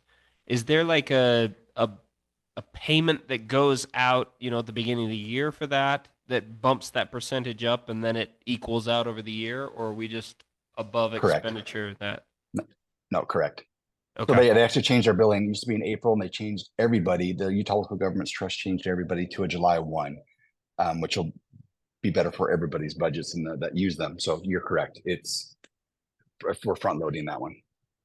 Perfect. Okay. That's it then. Thank you. All right. Thank you. All right. Thanks, Chris. 9A and B, Public Works and Fire.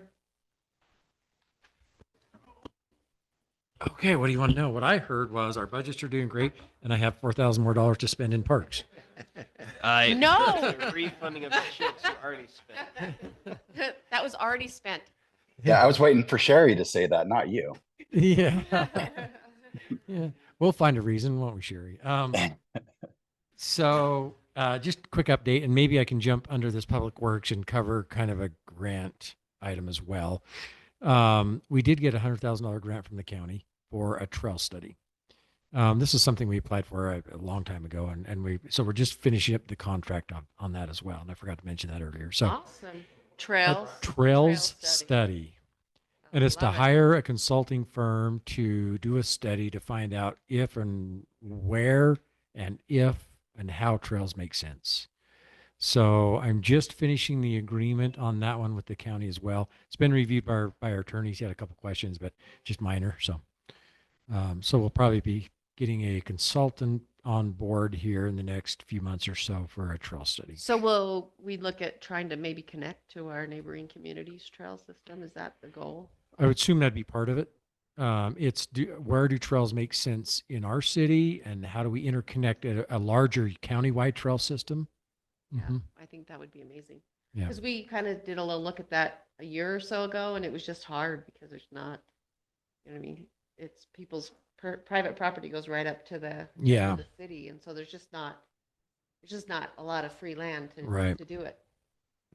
So It'll help us identify if there is and where and how, and it's to kind of it's basically that's what the study helps us do, figure out, right, what makes sense. And it'll look at the easements, right? Like, Mhm. we're talking about, Yeah. look at, If like, property's available, if we need easements and that kind of stuff. well, not only that, but like existing easements that might be able to Yeah. be utilized for that purpose, because I think that is a problem. And we've got certain types of easements, but not we've got the like recreational because easements. we looked at them, and there's like horse trail easements and just different random. Yeah.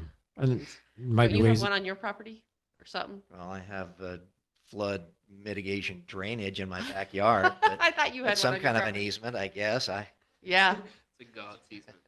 So I might have to go measure that one. Let's see what- Yeah, it might not be in my backyard, but I know that I can see it from my backyard.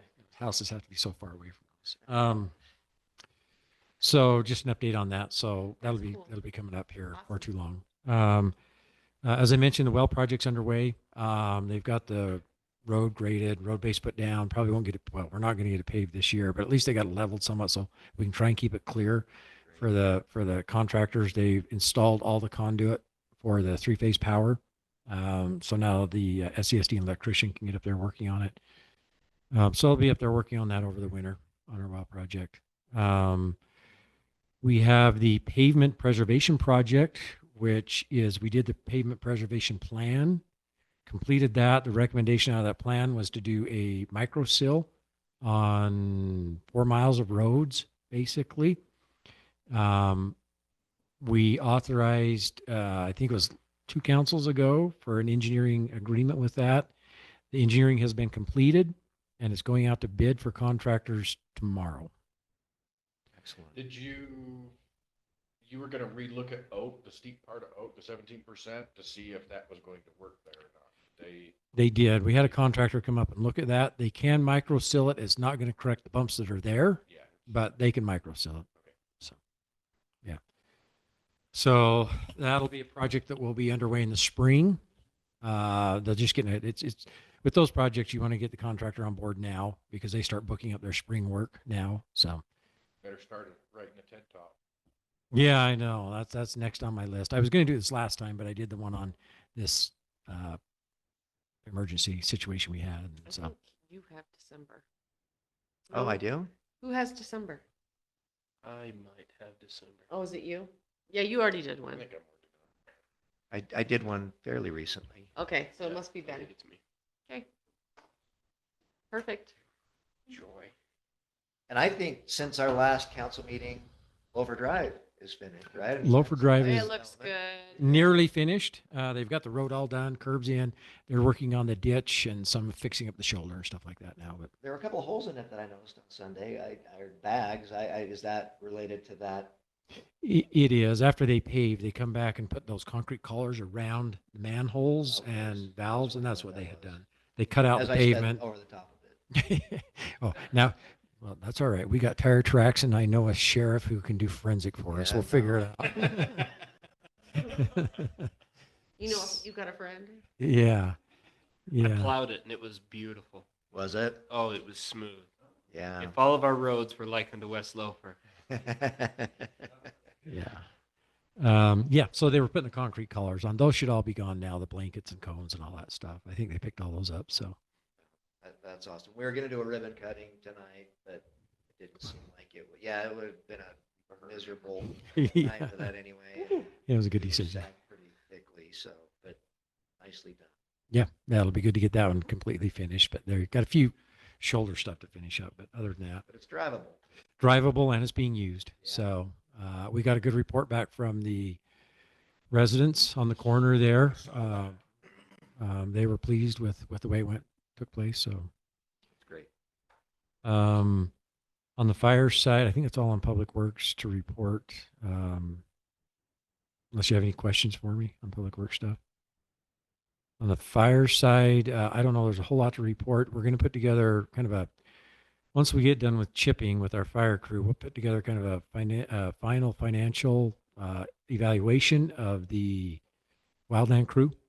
I think we did okay this year. Ended up in the black, but we'll find out in the end. So we'll put that together and kind of make a decision, and we'll bring back that council as a discussion item about how to move forward with that, et cetera. So does that include the extra chipping, or is that going in a different, you know what I mean?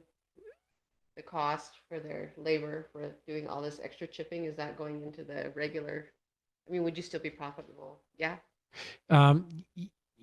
Rough numbers say yes. So the way I've tried to simplify the way I'm thinking about this right now. So we have the money they've made off the fires, Yeah. and then we also have the grant. And in effect, all of that's paying for our mitigation effort. So if you add the grant in on top of that, plus what they made on fires, I think we're going to end up okay. I Even just keeping wondered, them 'cause on that was longer. like extra that we hadn't planned on. Right. So. Right. So But as a venture, it seems like it's a profitable yeah, exercise. yeah, and I think something to keep looking at for the future. So yeah, I'm saving that. No. I'm saving that for 2 more council meetings. We need a new service truck. We'll let the finance We're committee slowly figure it. getting stuff. We're slowly getting stuff. That If you get a updated. minute, will you reach out to Mike Taylor? I think he reached out to you. Oh, that's right. I forgot about something. I can Because we remember. talked about it on Sunday, just to talk about, I think, the truck, whatever you were looking at. Yeah, I don't remember what it was now. Other than that, not a whole lot more to report on fire. Mitigation went well. Had a good year, actually, despite the truck breaking down a few times and the crew not going out, not being available for a few times with broken down equipment and stuff. It's still, I think we ended up. Lake Powell. Yeah. Well, if we can be profitable with a clunker like we've got, imagine the heights we could soar to with a really nicely running machine. So Yeah. just saying. Yeah. Okay. Thanks. It's an adult. Priorities. I tried to get him to stay home. All right. Code enforcement.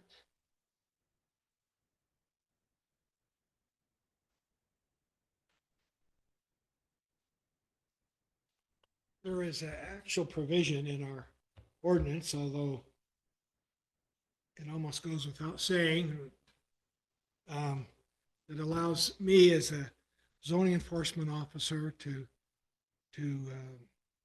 draft rules and regulations for the city that, once approved by the council, puts them into place as ordinances. Our violations of our ordinances don't have a lot of teeth in them. We've issued a couple of fines. One was forgiven and one's kind of still in place. But if we're going to enforce fines, we have to go to court to do that. Have our attorneys go into court and so forth. So, which we're willing to do under a lot of adverse circumstances. But they're there more of as a incentive for people to obey and correct and fix ordinances which they violated. I'd like to suggest one alternative, and I wanted to present it to you tonight and have a little discussion about it. If you're all against it, then I'm not going to pursue it anymore, and there's no point in doing it. But if it meets with favorable thought, then maybe we'll pursue it.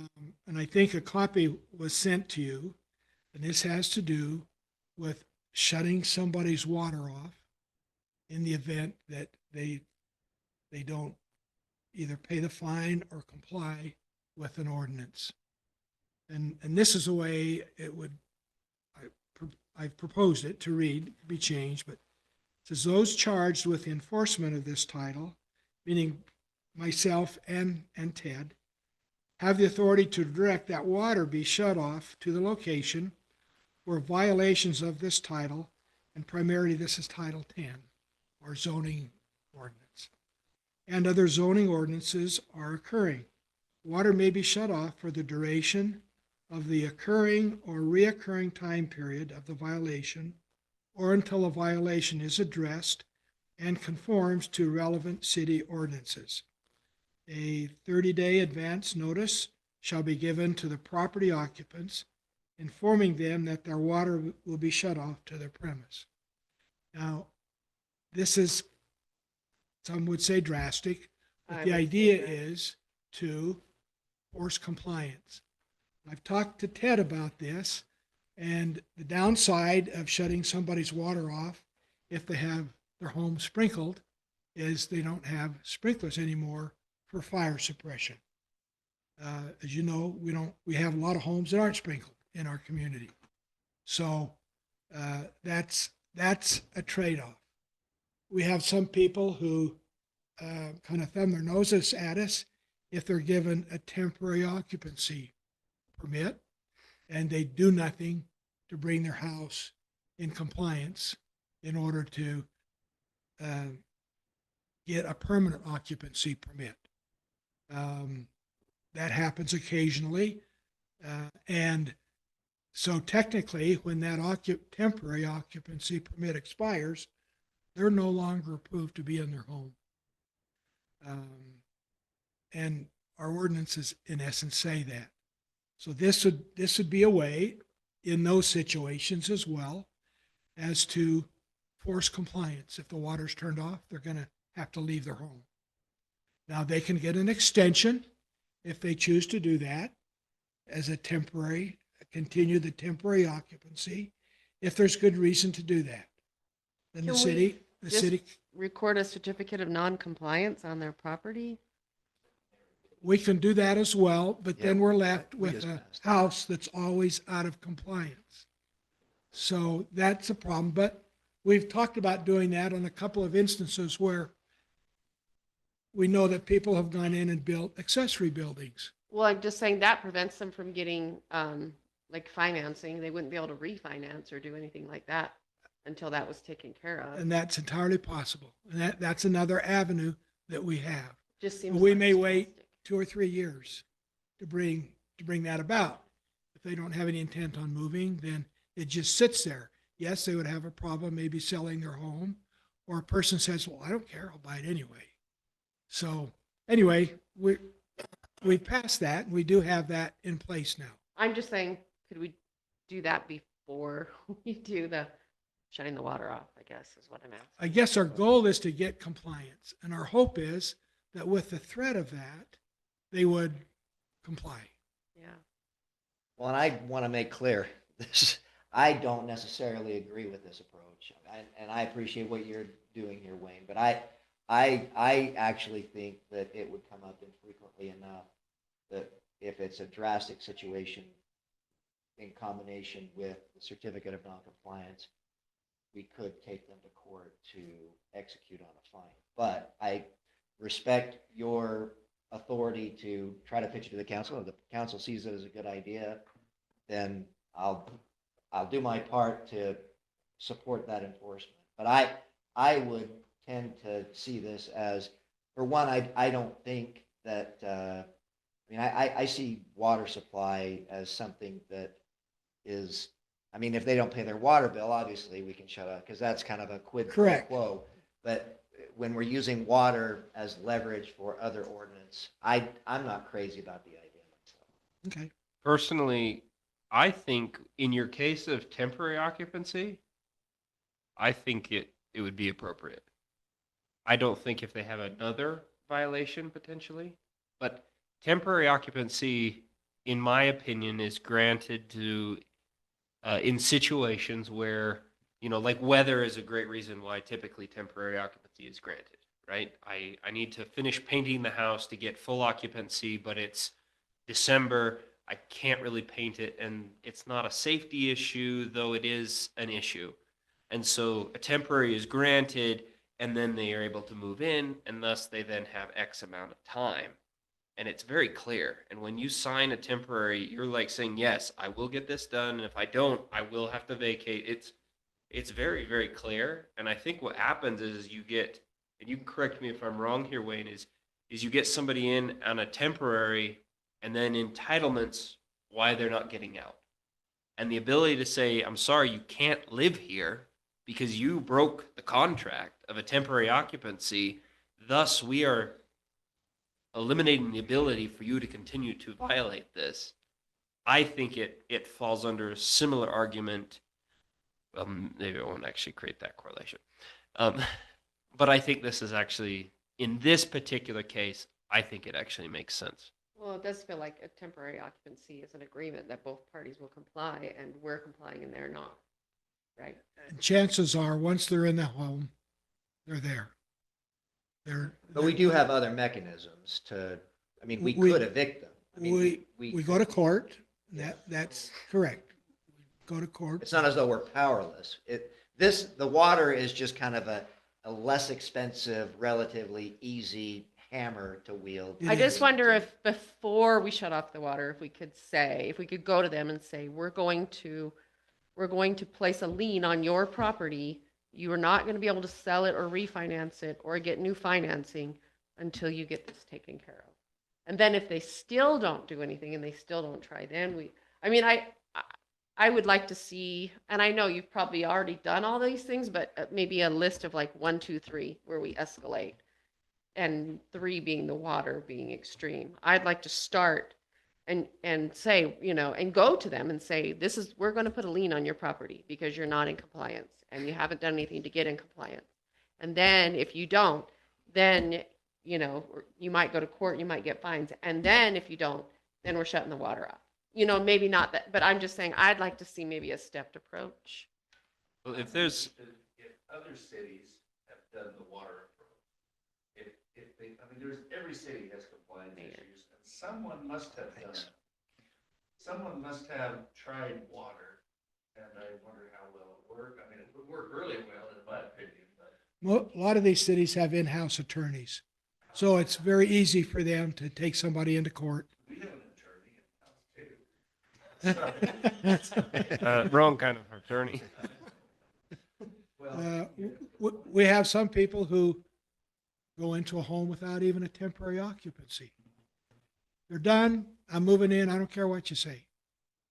But again, it's not eventually that we they'll- don't have enforcement mechanisms. No, So, that's true. I mean, And this is just kind of a budget way to really come It down is. hard on people that And, are not compliant. and I don't mind, it's my money as well as yours, going to attorney and say, we need this, we need to go to court on this. Carrie, did you have something?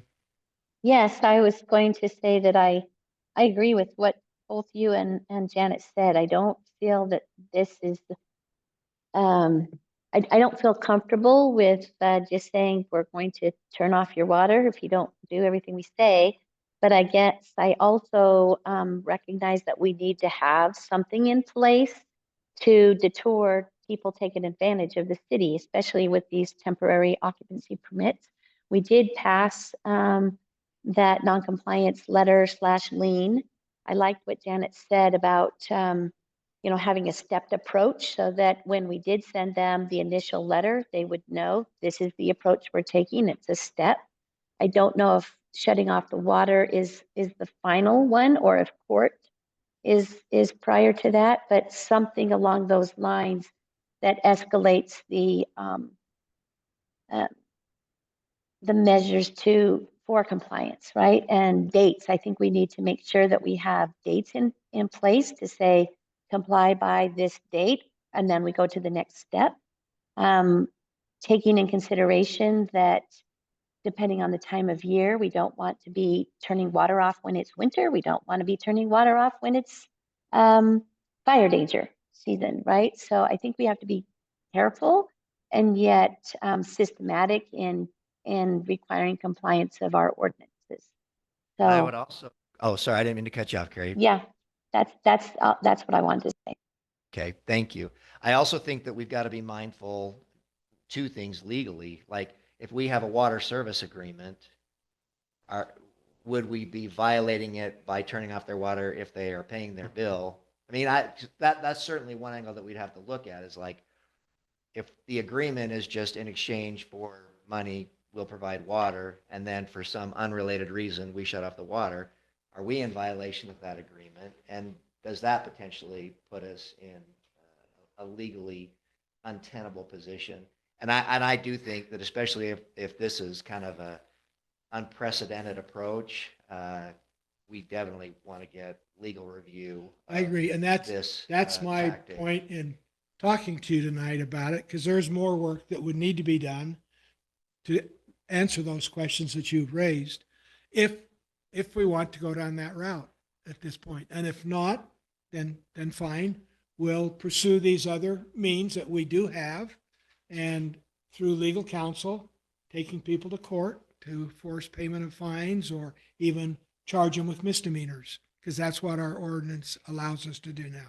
I also think that the city may have some liability if we don't record a certificate of non-compliance and then they go and sell the house to somebody else and somebody buys the home not knowing that there's only a temporary, like, I feel like probably legally we have an obligation to do that so that if they do try to sell, buyers and everybody is alerted and they know. We've talked about that very thing and the need to I feel be like we diligent probably in that. really need to do that. And I know there's only a handful of them, right? There's a handful of homes. Right.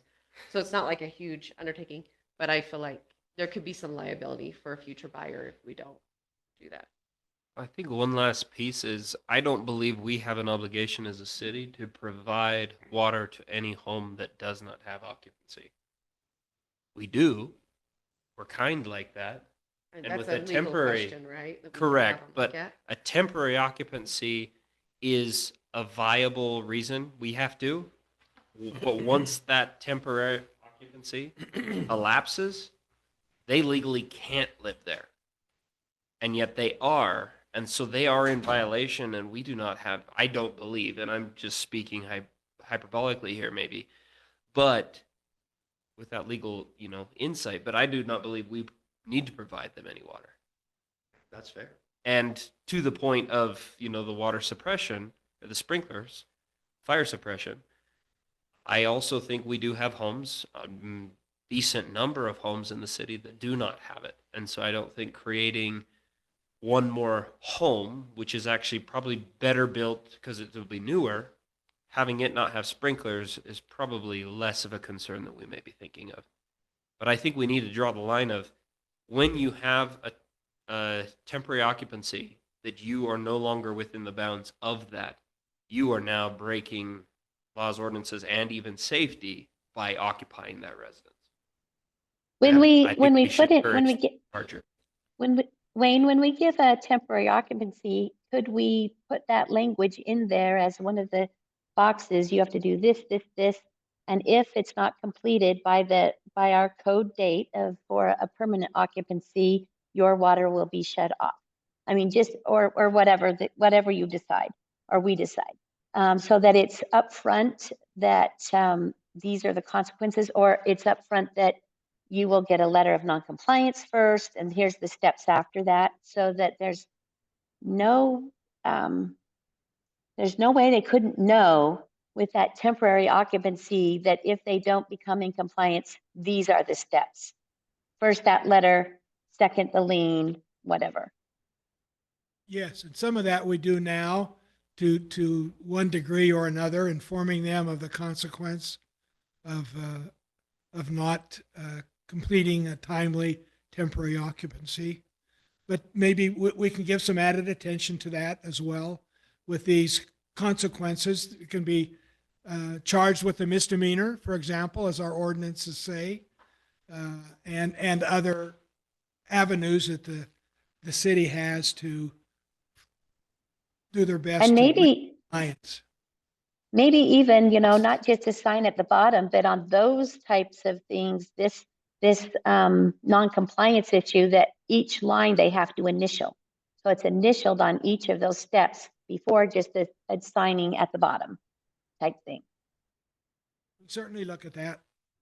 Well, I think that a big problem that we're facing now is that we've got these long time. They're old non-compliant- ones. Yeah. They're I mean, ones that have been around a long time. So the new Some ones, of them I are. think that we're establishing processes to address that, but it's the old ones I would assume that you're thinking of. We can't get them to. And those comply. don't have certificates necessarily. These are out of compliance because they built a fence that's violating or a accessory building that's violating. The temporary occupancy, we stay on that pretty good. We do have some issues that come along, but so far we've been successful in dealing with them.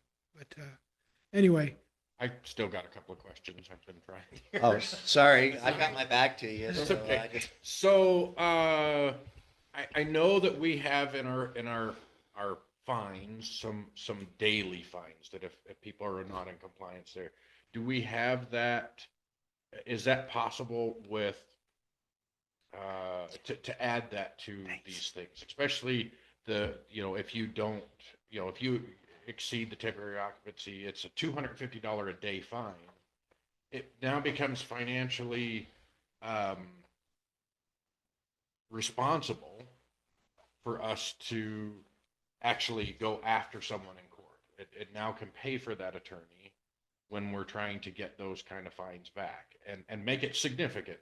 And any of our other fines, if they're out of compliance, I believe most of ours are daily fines that would facilitate us being able to get an attorney involved. yes. For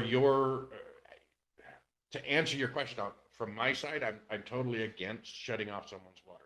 I honestly think that legally that we would, legally, I think we'd be in big trouble. I mean, over half of the country, internet is a right now, and if you don't provide it, you're in trouble, right? They give people cell phones for free. They do all kinds of stuff, and I think water is one of those. And optically, if we shut off someone's water and that got to channel 2, that's something I don't want to deal with. So I'm against shutting off water. Okay. And the fire danger. So personally, I'm against water, but I am for putting significant fines, daily fines, and then getting it to the point where it is now fiscally responsible for us to take. Let them accumulate enough to Yes. pay the attorney. Yeah, and something that's really significant, like a temporary occupancy, and I think it could be worded into it. If they violate the end date without an extension, that is $250 a day. That adds up really, really fast. And we have that, right? I mean, we have provisions for those types of fines under our current. Some of them ordinances. do, for sure. We do. And the way I've treated it is the first day we have 3 fines. We have $100, $200, and $400 a day. And depending on the category of offense, those can be daily fines. So the first day is 100, the way I look at it, first day is 100 violation, second day is 200 violation, third day is 400, and it continues on there, then $400 a day after that. So it doesn't take long for that to mount up to pay an attorney to take it to court if that's the avenue that needs to be. You could own, and I've seen cities do this. They end up getting their homes Yeah. because they won't come in compliance. Yeah, Carol, let me just make one quick point too. And are there any ordinances that you are seeking to enforce through this water shut off that don't have fines? I mean, are we covered on all the ordinances? Pretty much, yes. Carrie? Yes, I just wanted to ask, this 100, 200, 400, do we have a limit? Because it seems to me, to Brian's point as well, if we just kept going month after month, now we're into the hundreds of thousands of dollars and they're never going to pay that back, right? It's just going to go to court, then they lose their house. We become the person who didn't work with them. It seems to me that we would say we have this daily fine to get into compliance. And at this point, whether it's 2 weeks, a month, whatever, so it doesn't get out of hand in fines, that then we would then go to court. So that, again, that's, we're giving them an opportunity to not, to come into compliance, but not, quote unquote, take their homes. It just seems to me that we need to balance that, because otherwise the fines just stack up and we realize they're never going to be able to pay that. And so I think that we need to have a limit on the number of days that we actually assess those daily fines before we go to court. Well, I can speak from, we had instances where, there is discretion to even reduce a fine or eliminate a fine. So I think that we've got, even if the fine ended up being $1 million, way in excess of even the value of the home. I don't think that we're locked into that collection, but if as a council you want to set limits, that's certainly your prerogative, but I'm just saying that right now, I don't see the upper sort of there not being a limit as being the problem. I think the problem is that it's difficult for us to justify the expense of chasing down some of these, people that are just not compliant. But I think that, to your point, this is a debate that could probably go on for a long time, but can we get a sense, generally speaking, as to whether as a council you are supportive of exploring the option of water shut-off? I think we know where you stand, Brian. So the remaining council. I'm still curious if another city has ever done this. Fair enough. I want the other steps first. I really. Well, and he's already got that. Yeah, I know, but I want them enforced, I guess. I don't know. I want the other steps as well. I'm not in favor of water shut off. Well, we can move forward with these other steps and give it time and see how successful that is as we may be a little bit more diligent in going after the people and being more certain with them on things, and then hold off on the water thing for the time being and maybe go for a year or whatever and see how things go and maybe readdress it at that time, or see what success we've had with these other means in doing things to try to enforce compliance. Hopefully you could get most of them with the other steps right, and then we might have to bring a certain situation back where it needs something more I drastic. think it's going to be rare we'd ever get to where we take someone to court. Yeah. We've actually That's been not doing gonna more be small rare. claims, and I think we've had success there. And so it might just, I don't like to use the language, make an example of someone, but I think that as there's been maybe a notion that we won't do anything, and as we do even occasionally take this sort of extreme step, if someone is just saying we're not going to comply, and we say, well, yeah, you are, and here's your service of process. I think that it would actually go a long way in sort of bringing people to an awareness that, look, we mean what we say, and I think that we can do that with just a few sort of targeted, well, maybe not targeted, but like the most egregious offenses. If we've got people that they're not responding to letters, they're not responding to even notices or recording certificates of noncompliance, I mean, we probably do need to just say, okay, we're suing you. And take it from there. We can still charge them with misdemeanors. Yeah. I mean, that's kind of our last thing that we would do as I read the ordinance, and the fine is an attempt civilly to address the issue and get compliance rather than force criminal charges against them with misdemeanor. So anyway, I appreciate the input and conversation and everything. And I came to you with not any hard feelings one way or the other saying this has to be done. I wanted to get a general consensus from you all as to what course of action that is best for the city. And I think I've got that. So I think we just want to, we want a little more compassionate approach. Well, we've been compassionate. I know. Well, We have well- been I know, but We're accused of not following through. But on we're it. damned if we do and we're damned Right. if we don't. Because Absolutely. either we don't enforce anything or we're horrible monsters. So, I mean, Sometimes Right. we have a monster. Yeah, I mean, we got I also think- got a rule of law that we do. I mean, and I actually think, Mhm. Wayne, I think that you have made great strides in terms of our ordinances being enforced. I mean, I think that, yeah, we're not perfect, but I also think that we've come a long way. I believe we Yeah. have, and I believe that that's to your credit. And so, and now you're really I agree. face as a hanging judge I, that wants to get people dying of thirst. I think too that part of it is as we go forward, it's not just targeting those that are not in compliance, but we need to educate the community overall, because there's a fair amount of people who think we don't enforce anything, right? And they get upset easily because they don't think anything has been done. So I think in this process, then somewhere in Wayne's World, we address this and say, just for your FYI to everyone, these are the steps for noncompliance.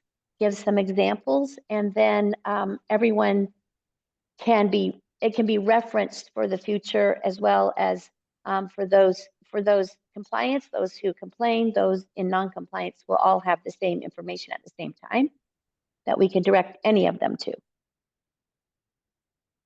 You don't want to be the bearer of bad news and the executioner. I'd be happy to write something with you that we could put out in the newsletter. I'd be more than happy to do that, because Okay. that puts a lot on you. I Sending don't- out this notice that this is how I we're don't gonna find mind. you, and then be the guy that That's finds what I you. get the big bucks for. True. Right.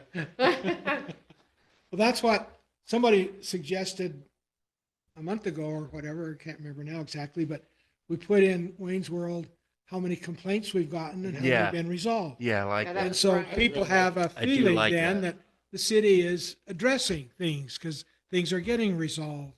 and Yeah, we whatnot. could do a separate little box like we do for the sheriff's report. Yeah, that's what I did last time. So. Well, and even just within the last couple of weeks, there were some very thorny issues that they did get resolved. Yeah. And again, I think that's to your credit, and that's something that, it's not just pretending they didn't happen, but they were meaningfully addressed and resolved. So, It's Well, not like some of we these, want to- all three of us are working on together. So. It's not like we want Not to, just me. go out and find people. It's, we have a way of enforcing our codes and ordinances, and we need to actually use it. and I've said this before, and I'll say it again. The ordinances are rules that we've all agreed to live by. And if we don't like a particular rule, there's a legislative process that we can all utilize to change a rule. And so, it's not like any rule should catch any of us by surprise. So, We appreciate your input. Thank you. Thanks. yeah, thanks, Wayne. All right. SESD, we had our meetings, and we also had our MAG and COG meetings. I don't recall there being anything to report on in this body, but, so we'll move on. Councilmember Hilliard. This one's actually kind of a fun report for me. For those that, aren't aware, all of the dumpsters that have been coming from the transfer station. Oh. And we have not been paying for all of them. So the transfer station has actually been footing the bill for the majority of these dumpsters. So they basically came to me and said, "Hey, we're here to help. What can we do?" And so in coordination with Ted, Jody, the mayor, we've kind of been trying to figure that out. And so we got a bill for the first kind of tranche of dumpsters. And so I kind of went back to them and said, "Hey, you know what? We were kind of told that we were going to do this. You guys wanted to provide these to help us out. And and they said, well, figure out what your budget is per this grant and see what you can do. And then we'll take care of the rest." And so we've, covered that first little batch of dumpsters, and the rest of them have come from the transfer station. Now, it's important to also understand that we're a part owner of said transfer station. So it's kind of like us helping ourselves to a degree, though we are by far one of the smallest owners of the transfer station. And so our member cities have really been subsidizing a lot of You don't this. know how often I go down there now that I know. Well, it's a fun place to go. It's probably one of the most. Yeah, it's one of the most You're not advanced even taking buildings garbage, in you're the just- state, I just right? drive through and pay for my way. Yeah. Of course, please thank those member cities for us. And thank you, For Ben. sure. I mean, Yeah. you're modest, They're but cool. you have, you've done this, heavy lifting. Are so- they shocked at like how much? I had? think mostly they're shocked when I say we got snow. And they don't, right? Yeah. 'Cause, like, even the church doesn't get snow. Yeah. In those last few storms, the church didn't get snow, right? And then I showed up there one day to a board meeting, I think, and I had 6 inches of snow on my truck, and they were just like scratching their head. So they are aware we live in the mountains, but they're phenomenal people there. And I just want to make sure that I kind of gave them a public recognition of our gratitude for them, all that they are doing, and everything like that. Jody.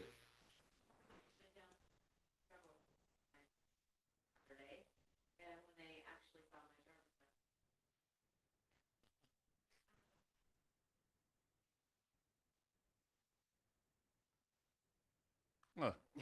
Wow. Aw. Oh, fun. So Wow. Nice. That's cool. Can you, Now they're can you guys sweet. repeat what Jody said? We couldn't hear her online. Well, I'm not going to. Basically, they want a new representative from the No, town. like a representative. Did you catch that, Gary? Ben got very high marks and high praise from, the transfer station folk. Wonderful. It's one of my favorite assignments. I love it, and He's the dump man. I'm a dump man, I guess. It's honestly, it's the people there. The transfer station has found some of the greatest people I have ever seen working in any business, let alone such a crappy business. And this was the same people that were there in the old transfer station. So it's not like they upgraded when they got the upgraded building. It's phenomenal people that work there, and they care about us as a city, and they do everything they can to help us. So Well, in that tour that you arranged for us too, I mean, it was a crack team. I mean, those guys, they really are good at, what they do. they are. I'd love to say it's all Terry, but he would be the first one to tell me it's not all him. They do a great job. So that's my update for today. Great, thank you. Councilmember Hutchings. Okay, so Mountain Nebo met, not much going on there, but the one thing I did want to bring up, if anybody's familiar with Marty Larson, he's the mayor of Genola. He's moved, so he has stepped down from the mayor and he stepped down from Mount Nebo Water. So they recognized him and the years that he spent on there. He's still going to be working with Strawberry. Really nothing much. There's some bylaws and things like that that they went through. So nothing big. And South Utah Valley canceled their meeting this month, so nothing to report there. All right, thank you. Councilmember Kinnison. Well, even better than the transfer station is Central 911 board membership. Competition here. Well, I got rid of it. That's they, how great it was. I wanted to have it. they're in the middle of trying to convert to the new radios, and it's not a simple. It has not been a simple procedure. But I learned that Nevada, Colorado, and Idaho also are moving to these new radios. So we're not the only ones seeing the pain. Yeah. Well, that makes sense. So I've been here 24 years, and this is the third time we've switched radios. So we went from the old VHF, we went to 800 radios, and now we're going to these 700 radios. And this one has been, in my opinion, the most difficult to get switched to. Now, we're supposed to go live on these new radios on Monday, the 18th. And I don't know how that's going to happen. They have to, our radios that we own, the new ones have to be reprogrammed. And there's information in the stuff I sent you of where to go to get that done, but I don't know if that's, I'm baffled how it's going to all happen. I think Spanish is on 90, something like that. Well, this is in their latest meetings with. So if there's a fire, smoke signals. bring your walkie-talkie or a megaphone. radios. So they have switched, I understand, in southern Utah. Other counties down there are using it. They're finding problems. The sound quality is bad, but it has good coverage. So I don't know what that means, except it can go a long ways. It just can't understand it. But I hope as we move forward, the news gets better. But they are really working hard on this. Everybody down there at the 911 facility. So I'll keep you posted, and I'm sure Ted will hear as well what's going on with it. All right. I think that's all I've got. Okay. Thanks, Doral. Councilmember Lunt. I have three things. First of all, this says official page, and it's not an official page. And I posted about it, but the citizen hasn't changed it. And I want the council's opinion, but I think we should send them a cease and desist. Turn off their water. We actually, I agree. Sergeant Dutson he's talking to his, yeah. Oh, there he is. Yeah. Oh, he came back. Speak of the devil and the devil appears.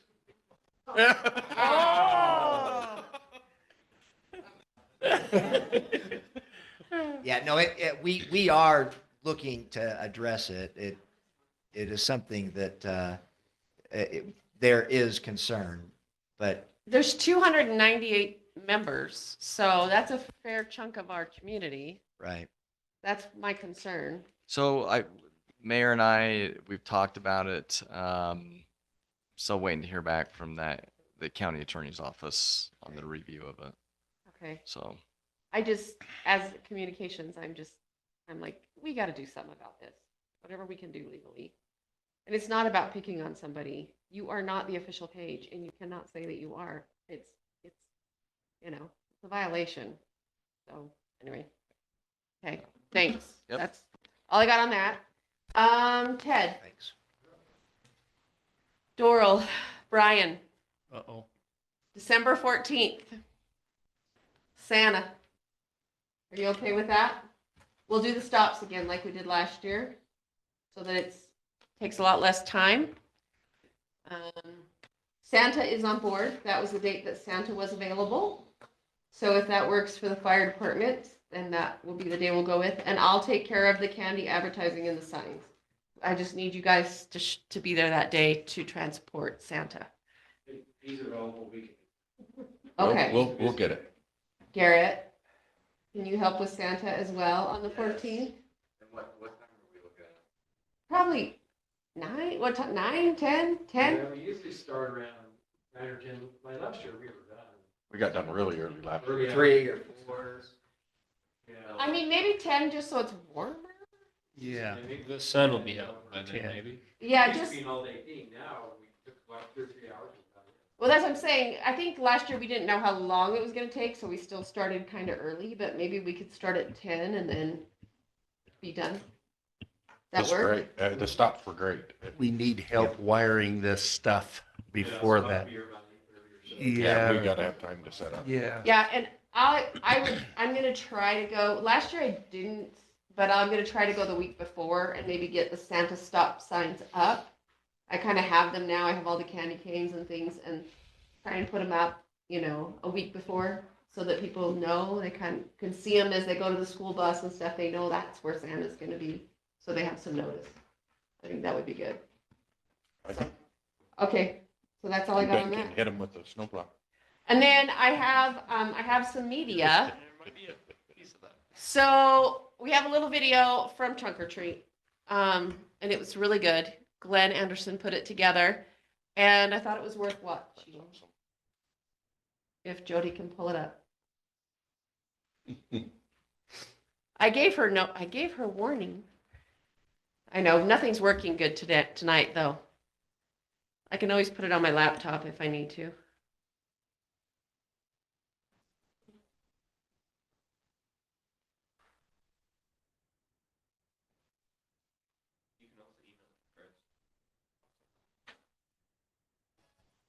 Oh, I'm like, I have it right here, but because I What is could he trying to just, pull it? Can I put it up on the Zoom?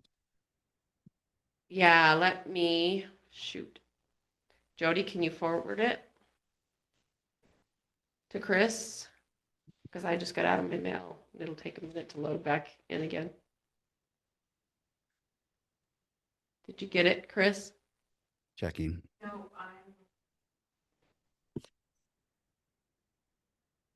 okay, as I say, I can forward it to you. Shoot, sorry, I thought we were ready. But our technology has been struggling tonight. Seems like.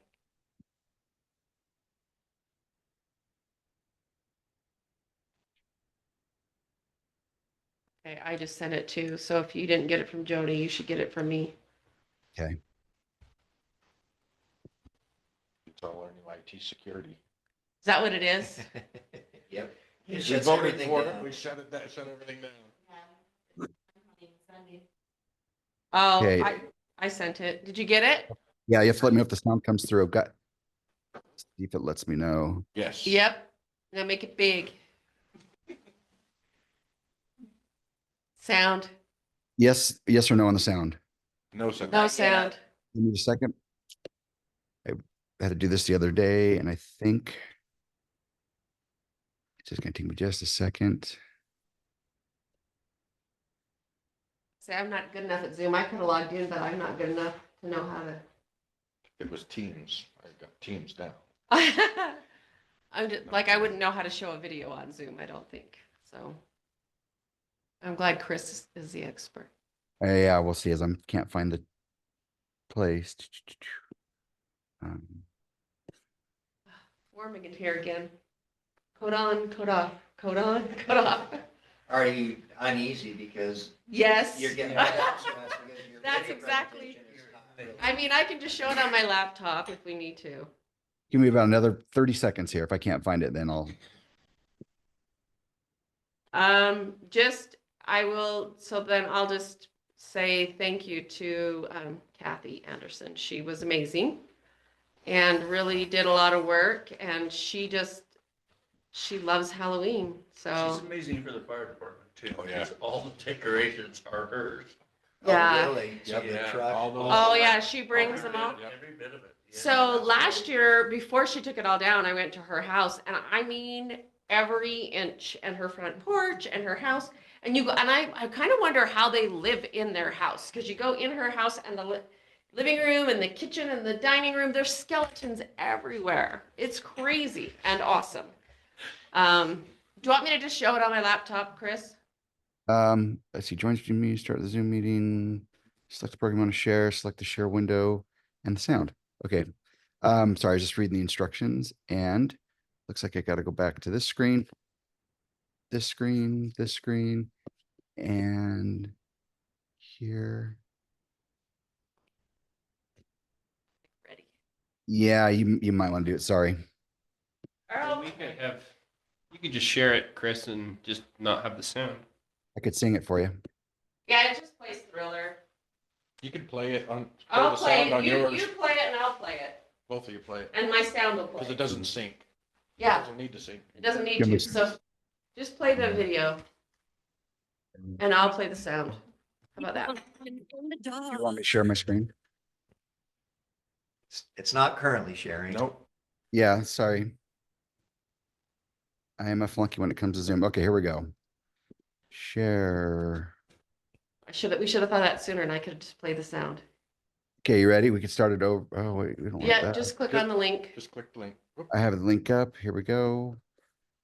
Zoom, I'm like, share, and click on the link.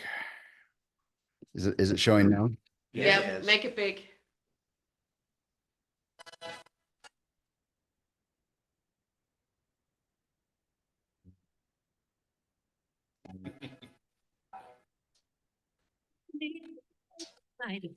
Something keeps lurking in the dark. At the moonlight, it's just I almost touch your heart. You try to scream, but terror takes the sound before you make it. You start to breathe, and someone looks you right between the eyes.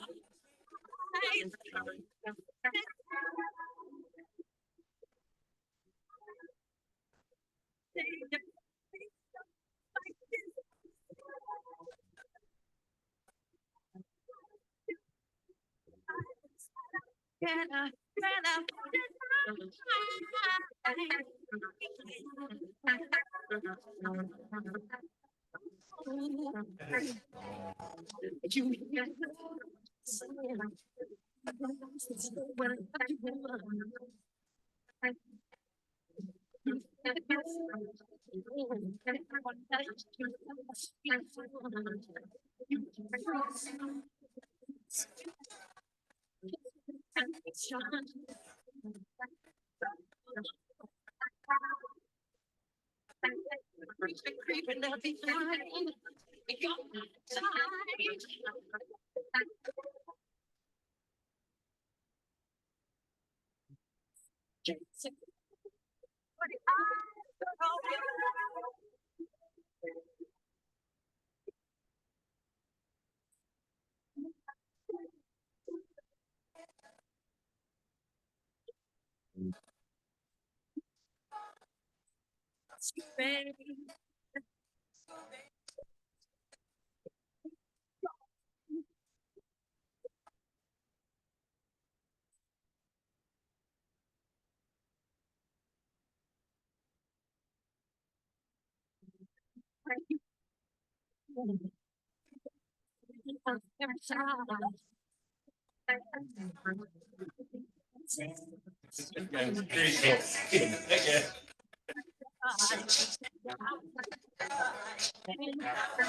Midnight hour is no security.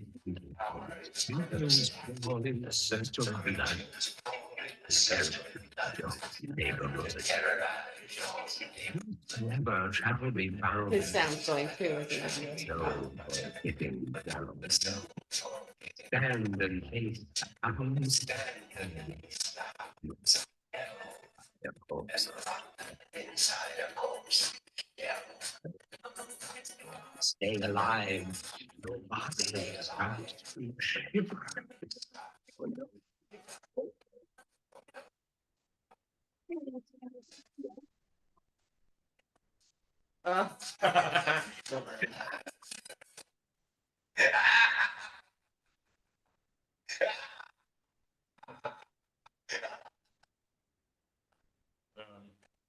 Yeah. That sounds Well done. perfectly, It was really good. I was a little behind, but it worked good. Glenn's amazing, Kathy's is. amazing, and they're perfect for it. They love Halloween, so it was awesome. It was really fun. yeah, no, that was great. And thanks for. And we coordinating all spend a that. little chunk of money on donuts and hot cocoa, mostly donuts, but it's worth it. So, Yeah, no, it was fun. I showed up late, but it was, it looked like a good turnout. Yeah. Street was covered in vehicles, yeah. all up and down. So, And I had concern raised by someone that they were, everybody's here to get candy and nobody's giving candy, but there were like hundreds of cars in the parking lot and a lot of people were handing out candy. They were more cars on the Other other side side than that you were couldn't normal. see. Normally they were on the pavilion side, and this year they were more on the other side. Yeah, there was a ton of cars giving out candy. There weren't as many probably on Right. the side by the pavilion, but there were a lot of people handing out candy, and there were so many cars on the other side. And I was kind of by the pavilion most of the time because I was doing hot cocoa and donuts and stuff. But then I walked over there and I was kind of blown away by how many people were there. So it was good. yeah, no, it was. Nicely Anyway, done. And we posted that video, right? I mean, that's. yep, I posted it. It's on the pages. So Oh, good. All right. Okay. thanks for letting me take all that time to show that. Thanks, Sorry. No, that was worth it. All right, Councilmember Malkovich. Yes, Halloween was wonderful. I've gotten a lot of feedback that they absolutely love it. They like that it's a community event.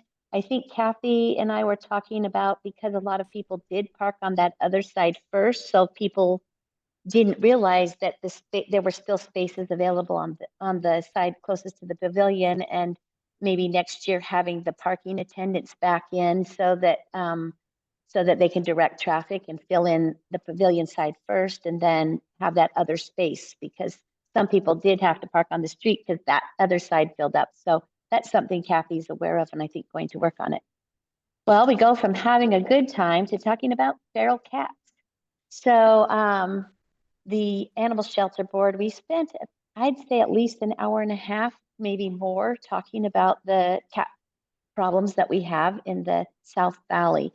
Doral kind of resent the email that probably most of you did get from Best Friends Animal Shelter that's out of Kanab. They're doing they're making a concerted effort to come and talk to every city council in the state about a cat program. I mean, they have several programs out there, but the cat program is one that they're really pushing right now. Excuse me. And it's called Return to Field, or RTF. It's about, doesn't affect us as much as it does other communities, but feral cats, I gave this proposal to you, I think it was around in June of this last year. And at the time they were trying to have cats registered with, the ability to be chipped, etc., have licensing programs and all of that. Now and that's for every cat, but now they're just targeting the feral cats, those ones that are just picked up off the road. Return to field means that, say the cat was found in front of Janet's house, it would be picked up, taken to the shelter, spayed, neutered, given shots, and then returned back in front of your house. So whether it had an owner or not, it would be returned to your house, but with those services provided. And feral cats, as I remind you, are nationally on the invasive species list, meaning that they are a species that that comes and invades other species. Normally, that would be seen as, as the best friends are trying to say, is that's more of the overpopulation of additional feral cats. But we have a vet on the board, Dr. Isaac Bott, and he said, I mean, it's more than just that. It's also disease and public health risks that are involved with feral cats. So the board overall has not yet made a decision on if this is something that's good. Most of the communities are leery of it right now. Most of the larger communities in the South Valley are a little bit leery of this return to field idea, just because they're still there and they still have, even though they might get their rabies shots, there are other diseases these feral cats have, and they are also still very aggressive with other animals, especially domesticated animals. Feral cats live about 12 to 18 months. So a lot of time and effort is spent on them at the shelter, but they don't necessarily, it's not really, they don't live a long time. And so when they return to wherever they are, in our community, I think feral cats probably become lunch for some of our wild animals. I was going to But say, I feel like I'm they not take sure. care of here. They do. We only had 8 cats total last year that were taken into the shelter from Woodland Hills. The South County as a whole had about, I think it was 195 just on county property. And so the data collection, we're still doing that. We're still reporting on that. Adoptability is very, very limited. Most people do not adopt feral cats because they are wild. They're not the friendly cat that sits on your lap and purrs while you're watching your favorite movie on Netflix. They really are feral and aggressive. So although there's this program being offered to us as we'll pay for, whatever the case may be, as you saw in the email, it's not been determined by the board if this is best practice for each city to have, especially for us with only 8 cats even going into the shelter. And Dr. Bott, as our veterinarian on staff, doesn't feel that this is maybe the right move to go, but we're still investigating. But we did spend about an hour and a half to 2 hours discussing it. So if we get to another place, I will bring back that report. But at this time, I don't see where it will be beneficial for us to go through that whole process because it's not an issue in our city. Let me give a different perspective. I have dealt personally with best friends in Kanab for years and years and years. Our family history and back have donated. I mean, they just do so much good down there in Kanab, this best friends group. And this is kind of sponsored by them. Their goal is no kill. And I love it because we kill hundreds of cats down here in Utah County. It's just what they have to do because there's no plans. There are 15 cities in Utah that participate in this, and it's going really successfully. We do have a lot of feral cats. My neighbor fed 13 of them for a long time, and then she passed away, and I don't know where those cats are now, but you're right, they don't get adopted very often, but they don't want to be adopted. I hugely respect these critters because they live out in the winter and they thrive, at least the ones around my place. They're amazing animals. I just think, now I called, or I emailed, as you saw, I copied all of you in my email. And I got a call from Salt Lake. It's a best friends representative in Salt Lake. And we've missed each other on different phone calls. And so what I would like permission from the council to do is just your support in at least my wife and I pursuing this to see where we can take it, see if there is grant money. I have traps. I'll trap cats. I really want them spayed and neutered. That's the best thing to control the population. And we have a lot in the city. I and guess, they're probably- Doral, Yes. Doral, I want to make sure I'm not conveying that I don't appreciate what Best Friends is doing. I've talked to them quite a bit myself, and I also they have a partnership with Southern Utah University. I've gone to their facility in Kanab. They do some really, really amazing things, and so I don't want you to think that I'm disparaging their efforts. What I'm giving you is the report that the shelter overall is still investigating to see if this CAT program, because they have lots of different programs, if this CAT program is really beneficial to the South County or not. And that's what the overall board is doing.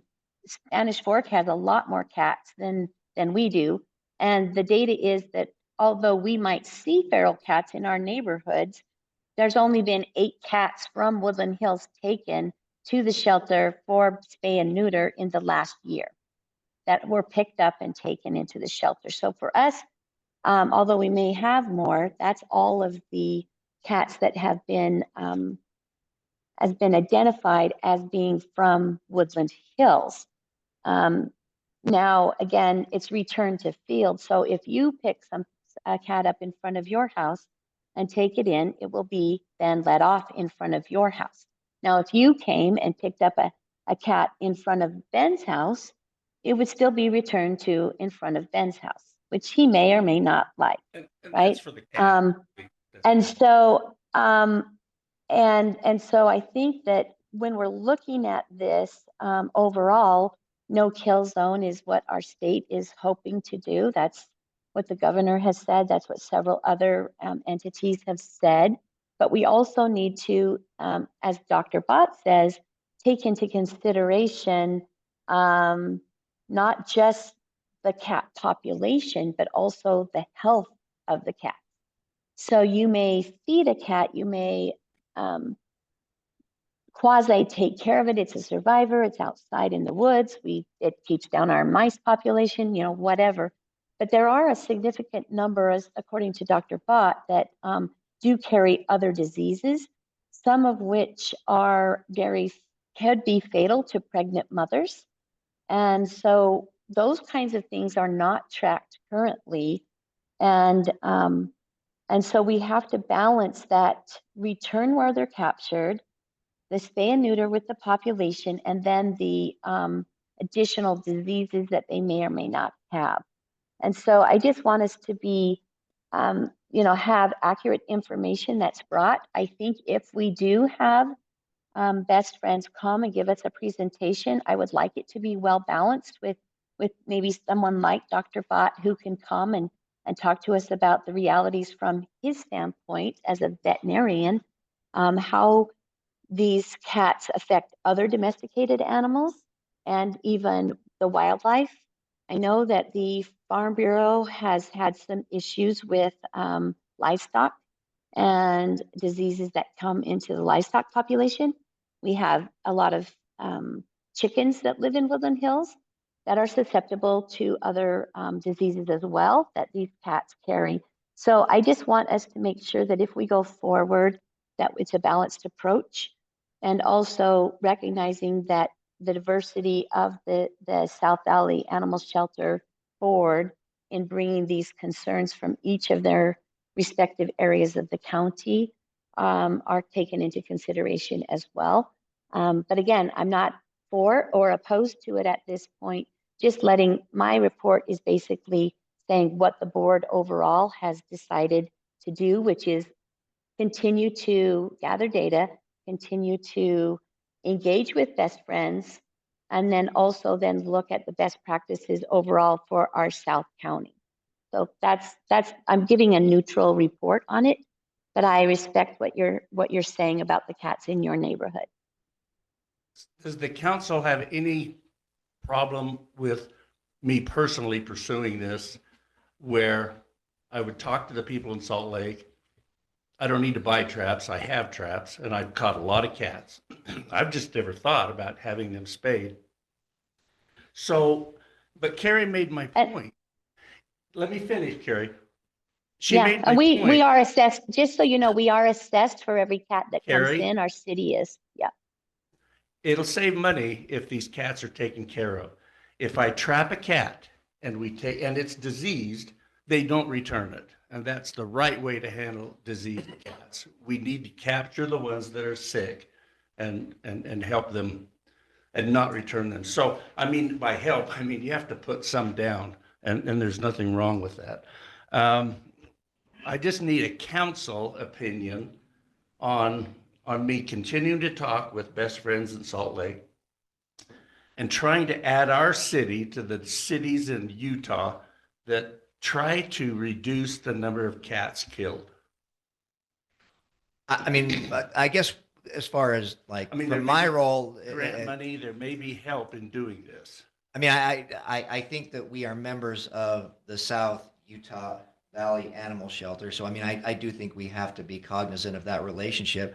I mean, maybe they are not mutually exclusive. Your effort that you're proposing doesn't necessarily run afoul. I don't know if I it don't does think or does so. not, but I Even mean, if I pay for their spay and neutering, they're not going to have any problems with that. yeah. I mean, so I guess what I'm wondering then is what sort of support are you looking for?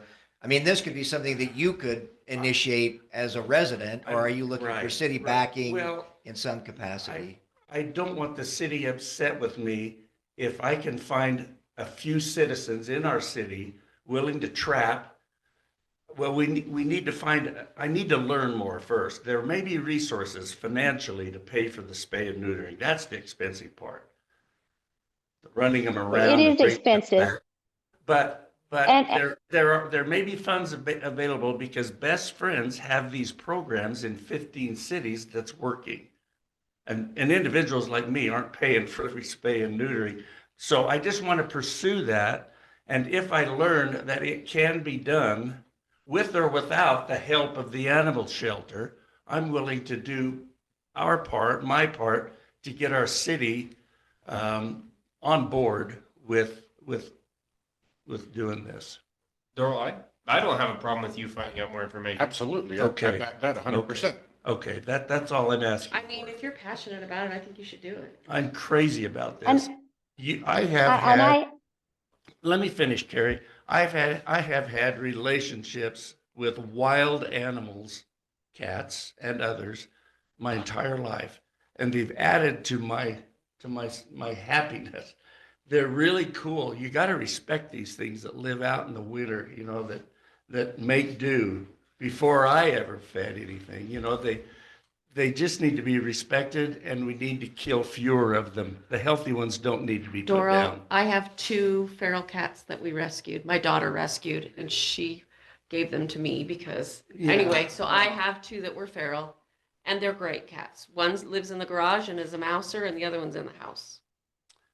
So they're Yeah, great. and I guess that's what I wanted to say was there is a place for them in Woodland Hills, and I think people do feed them. I feed them. I have them around. You know, they've come around my house. It's and I think that that's something that our community loves is animals. We've always loved, whether it's the deer, the turkeys, the cats. You know, we've appreciated that, and I think what I was trying to do is to explain a little bit more about the concerns of the South Valley Animal Shelter in terms of we are a member, and every cat that's brought in is spayed and neutered and given the initial shots. And we are assessed a fee because we are a member. So our city does pay a fee for every cat that's brought in. Again, we had 8 cats that were brought in last year. I think part of the concern is that the Best Friends pays for a certain time frame of, but not a continuance. So that's one of the things that the animal shelter is when we have Best Friends come in and give us reports and they give us presentations, but also then what is the long-term sustainability of the program, or is it just an initial program to start?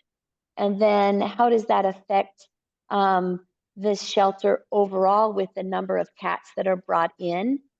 So that's where the animal shelter overall is still investigating and getting the data so that it can share with all of the cities what is the impact overall, positive or negative, to accepting the program. But it is an acceptance of the program city by city.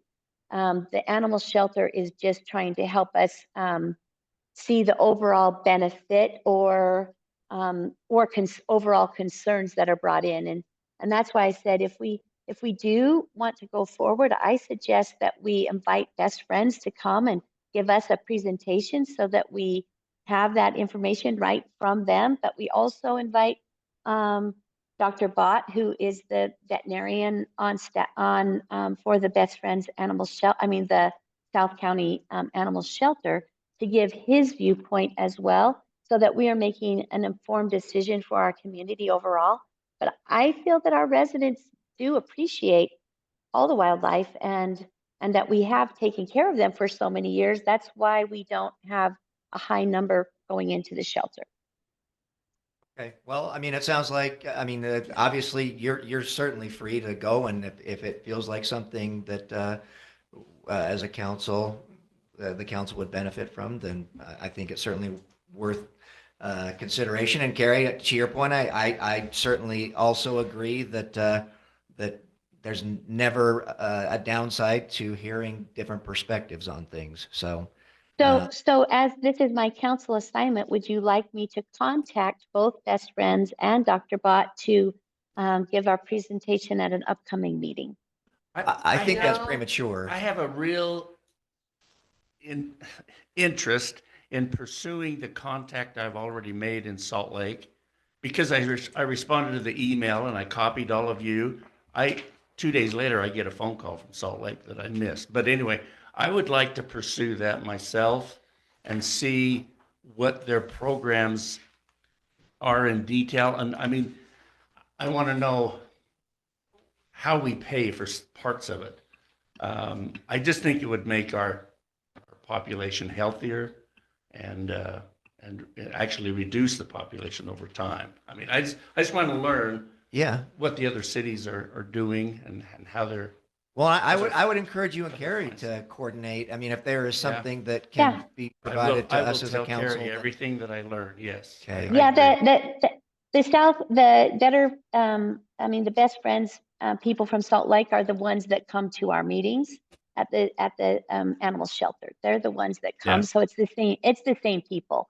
I think that look into it a little more. I know you've talked with her. I have talked with her as well.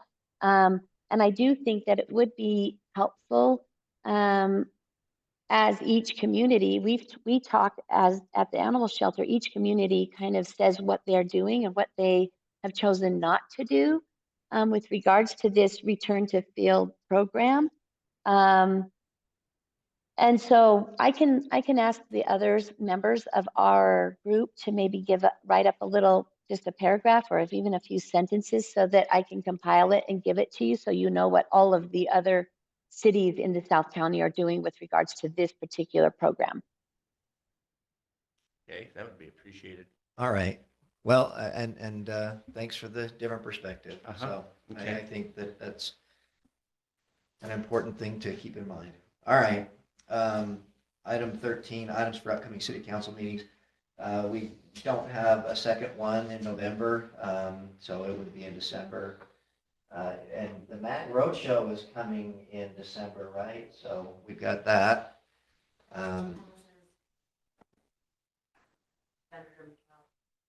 Oh, That's good. right. Okay.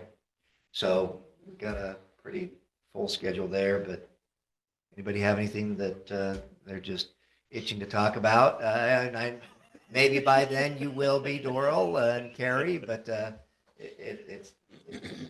we can table it to some extent for now. Okay. Then why don't we take a brief break and come back at 9 and we'll call the council meeting to order. Sounds good. Okay, we will call the city council meeting to order. Councilmember Lunt, could we ask you to offer an invocation and Councilmember Hutchings lead us in the pledge? Thank you.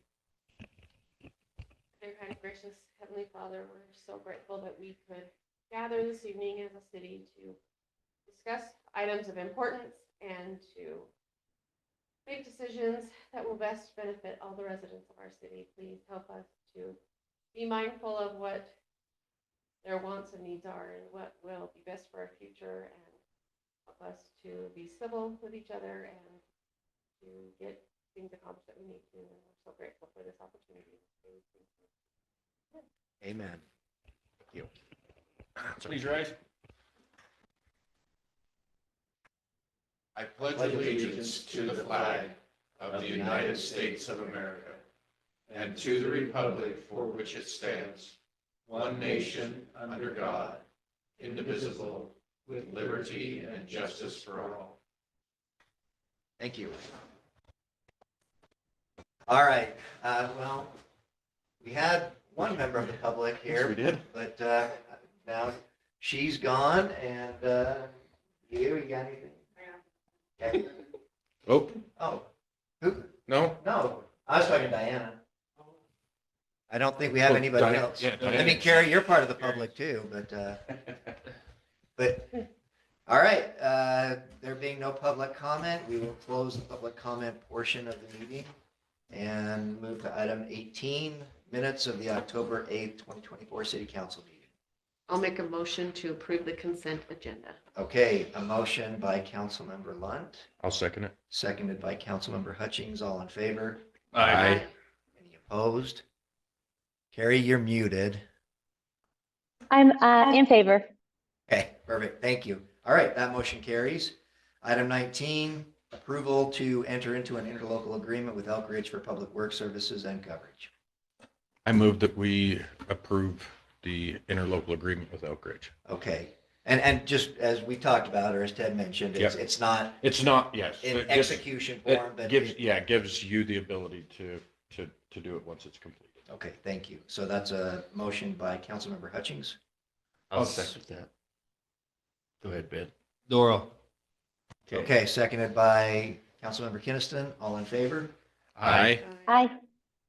Any opposed?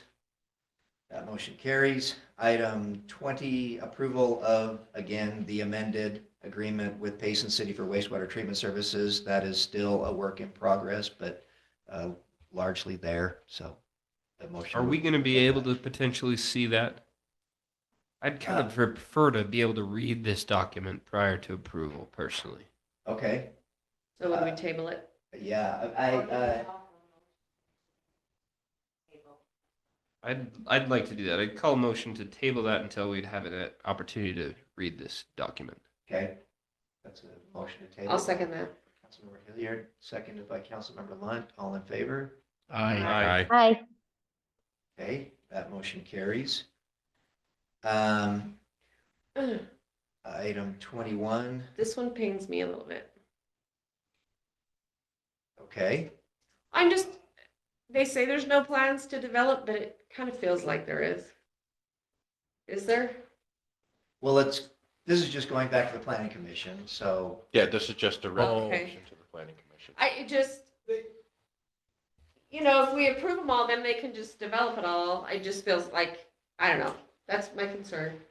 Like, okay, they want to do the one, but why are we doing all of it? They said for convenience, right? Yeah, and I talked to Robert about it, and he said they have no immediate plans to do any development of those other parcels. So when they do, they'll have to come to the city to do it, to do the work. So we'll be aware of it. And, With D personally makes sense to me because it's over in the R19 area. Mhm. I don't think we have any R19, and you can correct me if I'm wrong, over on this side of that side of the city for the Reed properties. we don't. It's agriculture in there. So Yeah, so I just don't like I'd love to see, well, I'd love to see a map personally, not as a council member, but before I'd say yes, that makes sense from a zoning standpoint. Isn't that typically what you do before you request a rezoning? Is kind of put together a subdivision preliminary map of some sort? Not to just say Not this is necess- why we're looking to have it rezoned, or Not necessarily, no. And Wayne, won't you have to have a public hearing too to rezone so we can get also other citizens' input, right? And that's what we're going to do next week. We'll have a public hearing on this. Oh, I'm sorry. The city Yeah, the council city do will that have when it one. comes back to us. Yes. Okay, Yeah. fine, I'm fine. I mean, I would rather approve the one that they want to do than, because I just feels like then it's like, oh, it's all rezoned, so now we can just subdivide it, build 1,000,000 houses. I don't Well, want it that. does give them a little bit of advance looking at something when it's rezoned. They know then how they have to design it if they for future lots, and they could start working on that now and have a design ready when the time comes where they want to present it. Well, and Here's another question. Does this affect their property taxes? Not those. Yes, it Well, does. it would. It'll They cost them a lose lot more the money. agriculture. They're gonna have to pay, they're gonna lose a green belt, and they're They gonna will. have to pay, it's a lot. I know I've got property in Greenville. When you rescind your green belt, it's a lot. I hope they know that. I think they do. Why are you Okay. objecting to more money? Well, Ted's got things he's got to do. I think it's gonna make a determination how they build that house as well, because to develop anything behind it, they've got to build a road. But the house is in a different location than these other properties are. No, but at least the one property. Yes. The one piece of property, it's gonna, they have to think about the location of where they're going to build that house. Yes. If they're gonna, And add the a road piece, in. and if I remember right, though, the 1 acre is coming out of the 18.85 piece, right? Is that where the? It's a one- Robert Nelson Oh. property, I believe. No, the one where the grandson or whatever wants to build. Jody shaking her head, right? Am I right? That's the 18th. So they're still gonna be greenbelt after that when they pull, no? no, they're trying No, to once rezone it's the whole zoned- thing. No. Oh, well, okay. It's not agricultural. For all of that, it'll be changed. So really, what we're looking for right now is to send it to you. Yes. Yeah. That's what this vote is. Okay, I'll make a motion to send it to the planning commission. Okay, motion by Councilmember Hilliard. I'll second it with a note, Wayne, that we've got, the council has reservations. So we're sending it to, I'm saying we'll send it to you, understanding that we have reservations, especially about the two pieces of property that are not in the Four Seasons area, that you guys put some special look into that. And does that make sense? Yeah, it'll all come back to you. Yeah. Yeah, I just hate, because when we have a public hearing, nobody shows up. And so maybe some of us. So they We might want to did, go reach they, out to some of the neighbors and. we actually had a see. pretty good turnout on, Neighbors are notified Okay. with the change, proposed change, so they have an opportunity Jody's for the saying public no. hearing. it goes to public. Yeah. Okay. Yeah. But they'll be notified. So I want to hear their response. I want to hear what the neighbors. there was a big response on the Broad Hollow rezoning request. We probably had 15 people there, 10, 15 I'm a people? big property rights person and they own the property and they have the right to use it, but I just want You, to be cautious. if you have some objections, they should be, I know. not just, I don't like it, have some foundation Well, some behind of it's a what wildlife you're. corridor. Well, again, Well, some not of the necess- concern is not Yeah, having R that 119 down in that area. Down there next to Willow Reed, you got to see the deer that live in there. Well, okay. Well, and we also have to be considerate of what you're saying, private property rights. You can't limit, Right. or it could Right, be that's what I'm saying. considered I a, can't- I don't like it could be considered a taking if you are limiting the value of their property by what they can do with it, because other areas have been rezoned. And so we have to be really careful that it's not considered a taking, especially on that part that's kind of abutting over to the Three Bridges development, because that property now would be an increase in value. We don't want to decrease it by whatever we decide. So having the public hearing and then looking at all of the surrounding areas, then as Wayne said earlier, we have to be able to justify why we either approve or don't approve going forward. I might Okay. feel, My I might motion feel stands. different if it was acre lots, you know? I Yeah. mean, Okay, I so would be we, fine with acre lots. yeah. but, so you continue with your motion, right, Ben? Yeah. And did you second it, Brian? I second it with a note to the With a planning caution. commission that we are really looking Sorry, at the, I just don't. the bottom of the town, Woodland Hills and Willow 50. Reed. Maybe Okay. 100 Uh, homes All on right. that. Because it's a whole new zoning for those areas. It's not adjoining any other R119s. So do you 55 want to acres. change the nature of the motion, or do you set, because Ben was basically an unqualified motion. Do you want to submit a second motion with certain qualifications? I think they know. I think they know. I think We're that good. note is what, that you, I- so, It's an some informal direction. communication. Informal communication that this is what some of us are hoping to get out Okay. of So- their review. Yeah, I think, prefer with 1 acre lots Me down too. there.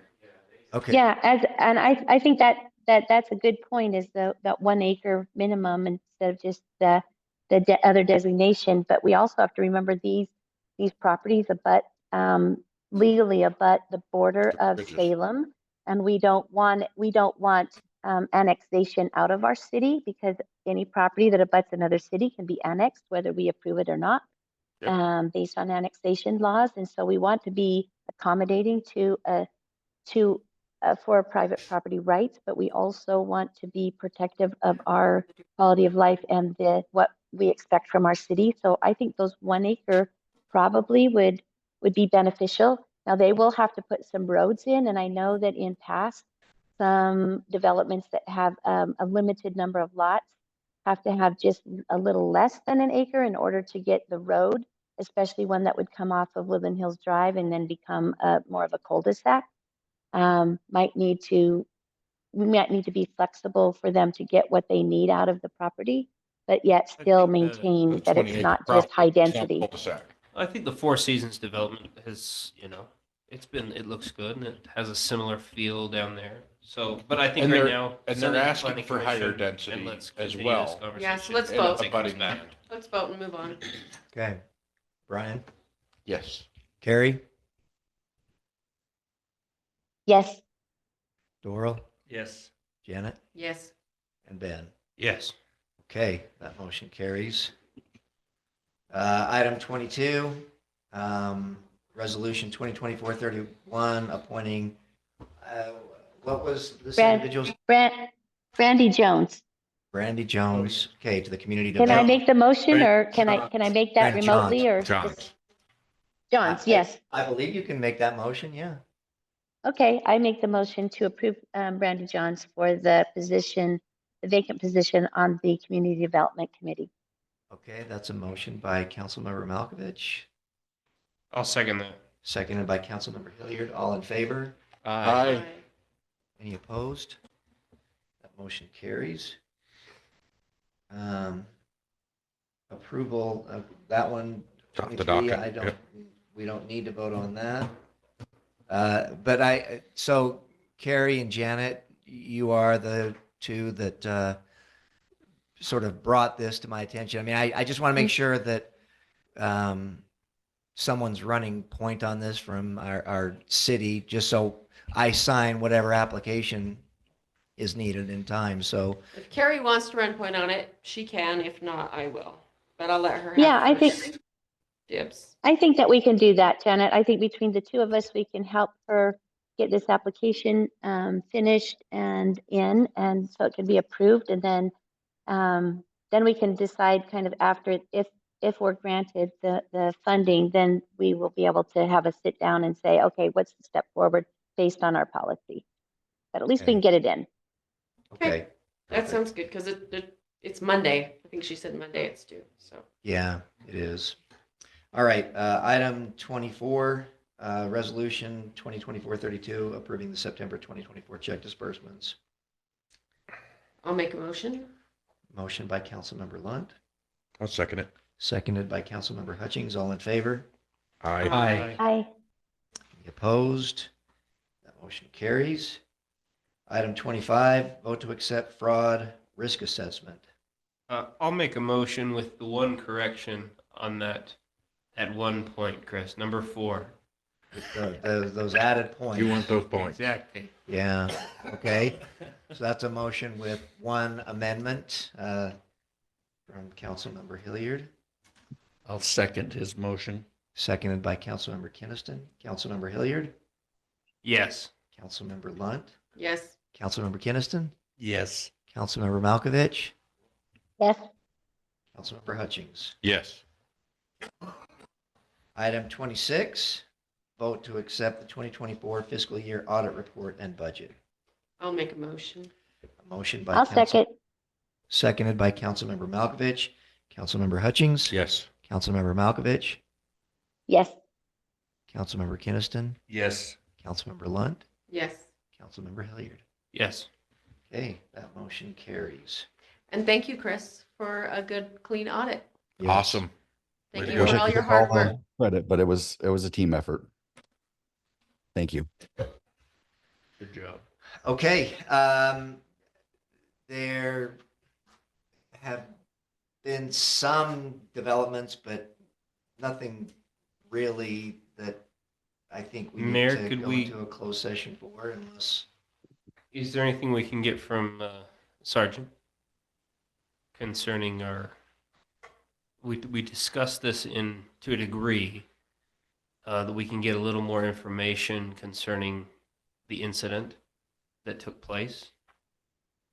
that's right, we did talk about that. Okay, so what would that fall under? Because we've got pretty narrow exceptions to enter an open session, so it's not really pending litigation. It'd probably be more like public safety or something.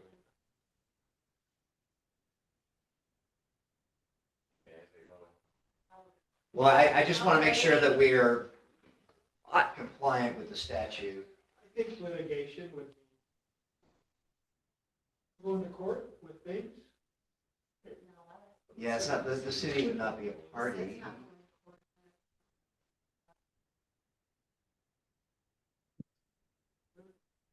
Okay,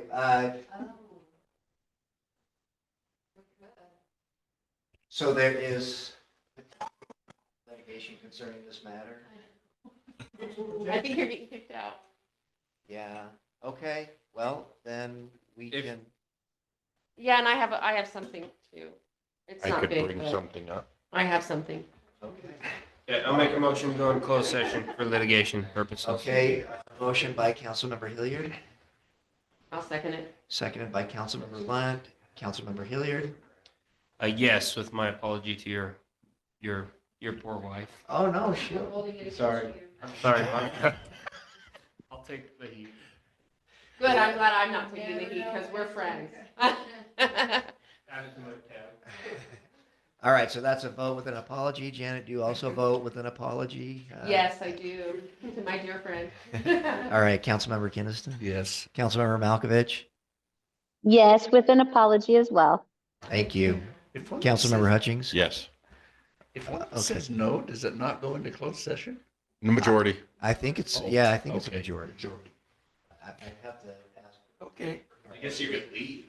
Okay, then with that, could. we are in a closed session.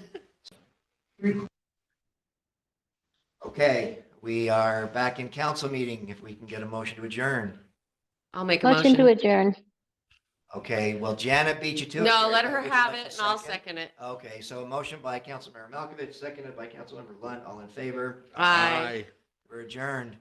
Okay, thank you. Okay. See you, Carrie. 2 minutes